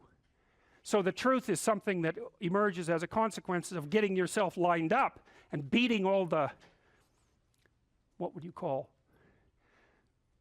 all the impurities out of your soul. If you don't know who you should be, pick something. Pick something. Pick something that would be an accomplishment. Even do it somewhat arbitrarily, because you know, maybe you have too many choices, you don't know what you're interested in. Start somewhere, aim at something, do it. Maybe it's a 6-month certificate at something. Maybe it's an online course. Whatever. Pick something. Work hard at it. See what happens. What'll happen is, well, you'll get more disciplined as a consequence of the work, and so that'll make you a somewhat different person. But also, as you work on it, you'll figure out in more detail why it's for you or why it's not. And then when you make the next decision, you'll be more informed. That's how a self-correcting cybernetic system works, essentially. You establish an aim and you move towards it. As you move towards it, you gather information. That may shift your aim, but you have to move towards the aim. So in essence, even if you don't accomplish what you set out to do, that the lessons along the way, that is the higher lesson at some level. Yes, well, and you, let's say you should try to accomplish it, but I say, let's say, well, you get halfway through it and you think, I really know this isn't for me. Then you might say, well, how do you know you're not just copping out? Yeah. And I would say, well, you can you can set up a check against that by swearing when you start something that you won't switch it except for something more difficult. And then, because, you know, everybody has that tendency to rationalize their procrastination, and that's a good way of protecting yourself against that. It's like, I can quit this, but I have to have a better plan that's more difficult, and I can jump into that. And this is also associated with something like the necessary minimum of respect for tradition. If you pick a goal, it'll be a goal that's a social institution of some sort, virtually, with virtual certainty, because it has to be valuable to other people to be valuable, generally speaking. You don't want to be so cynical that you stop yourself from pursuing anything because nothing's worthwhile. That's not helpful. And everyone knows that. And you might say, well, I can't get out of that cynicism. And I would say, well, jumping out of the cynicism may be very difficult. Try just doing something local. Just pick something. You know, if you don't have a relationship, make a dating profile. You don't even have to put it online. But at least you have the profile. You're taking a step in that direction.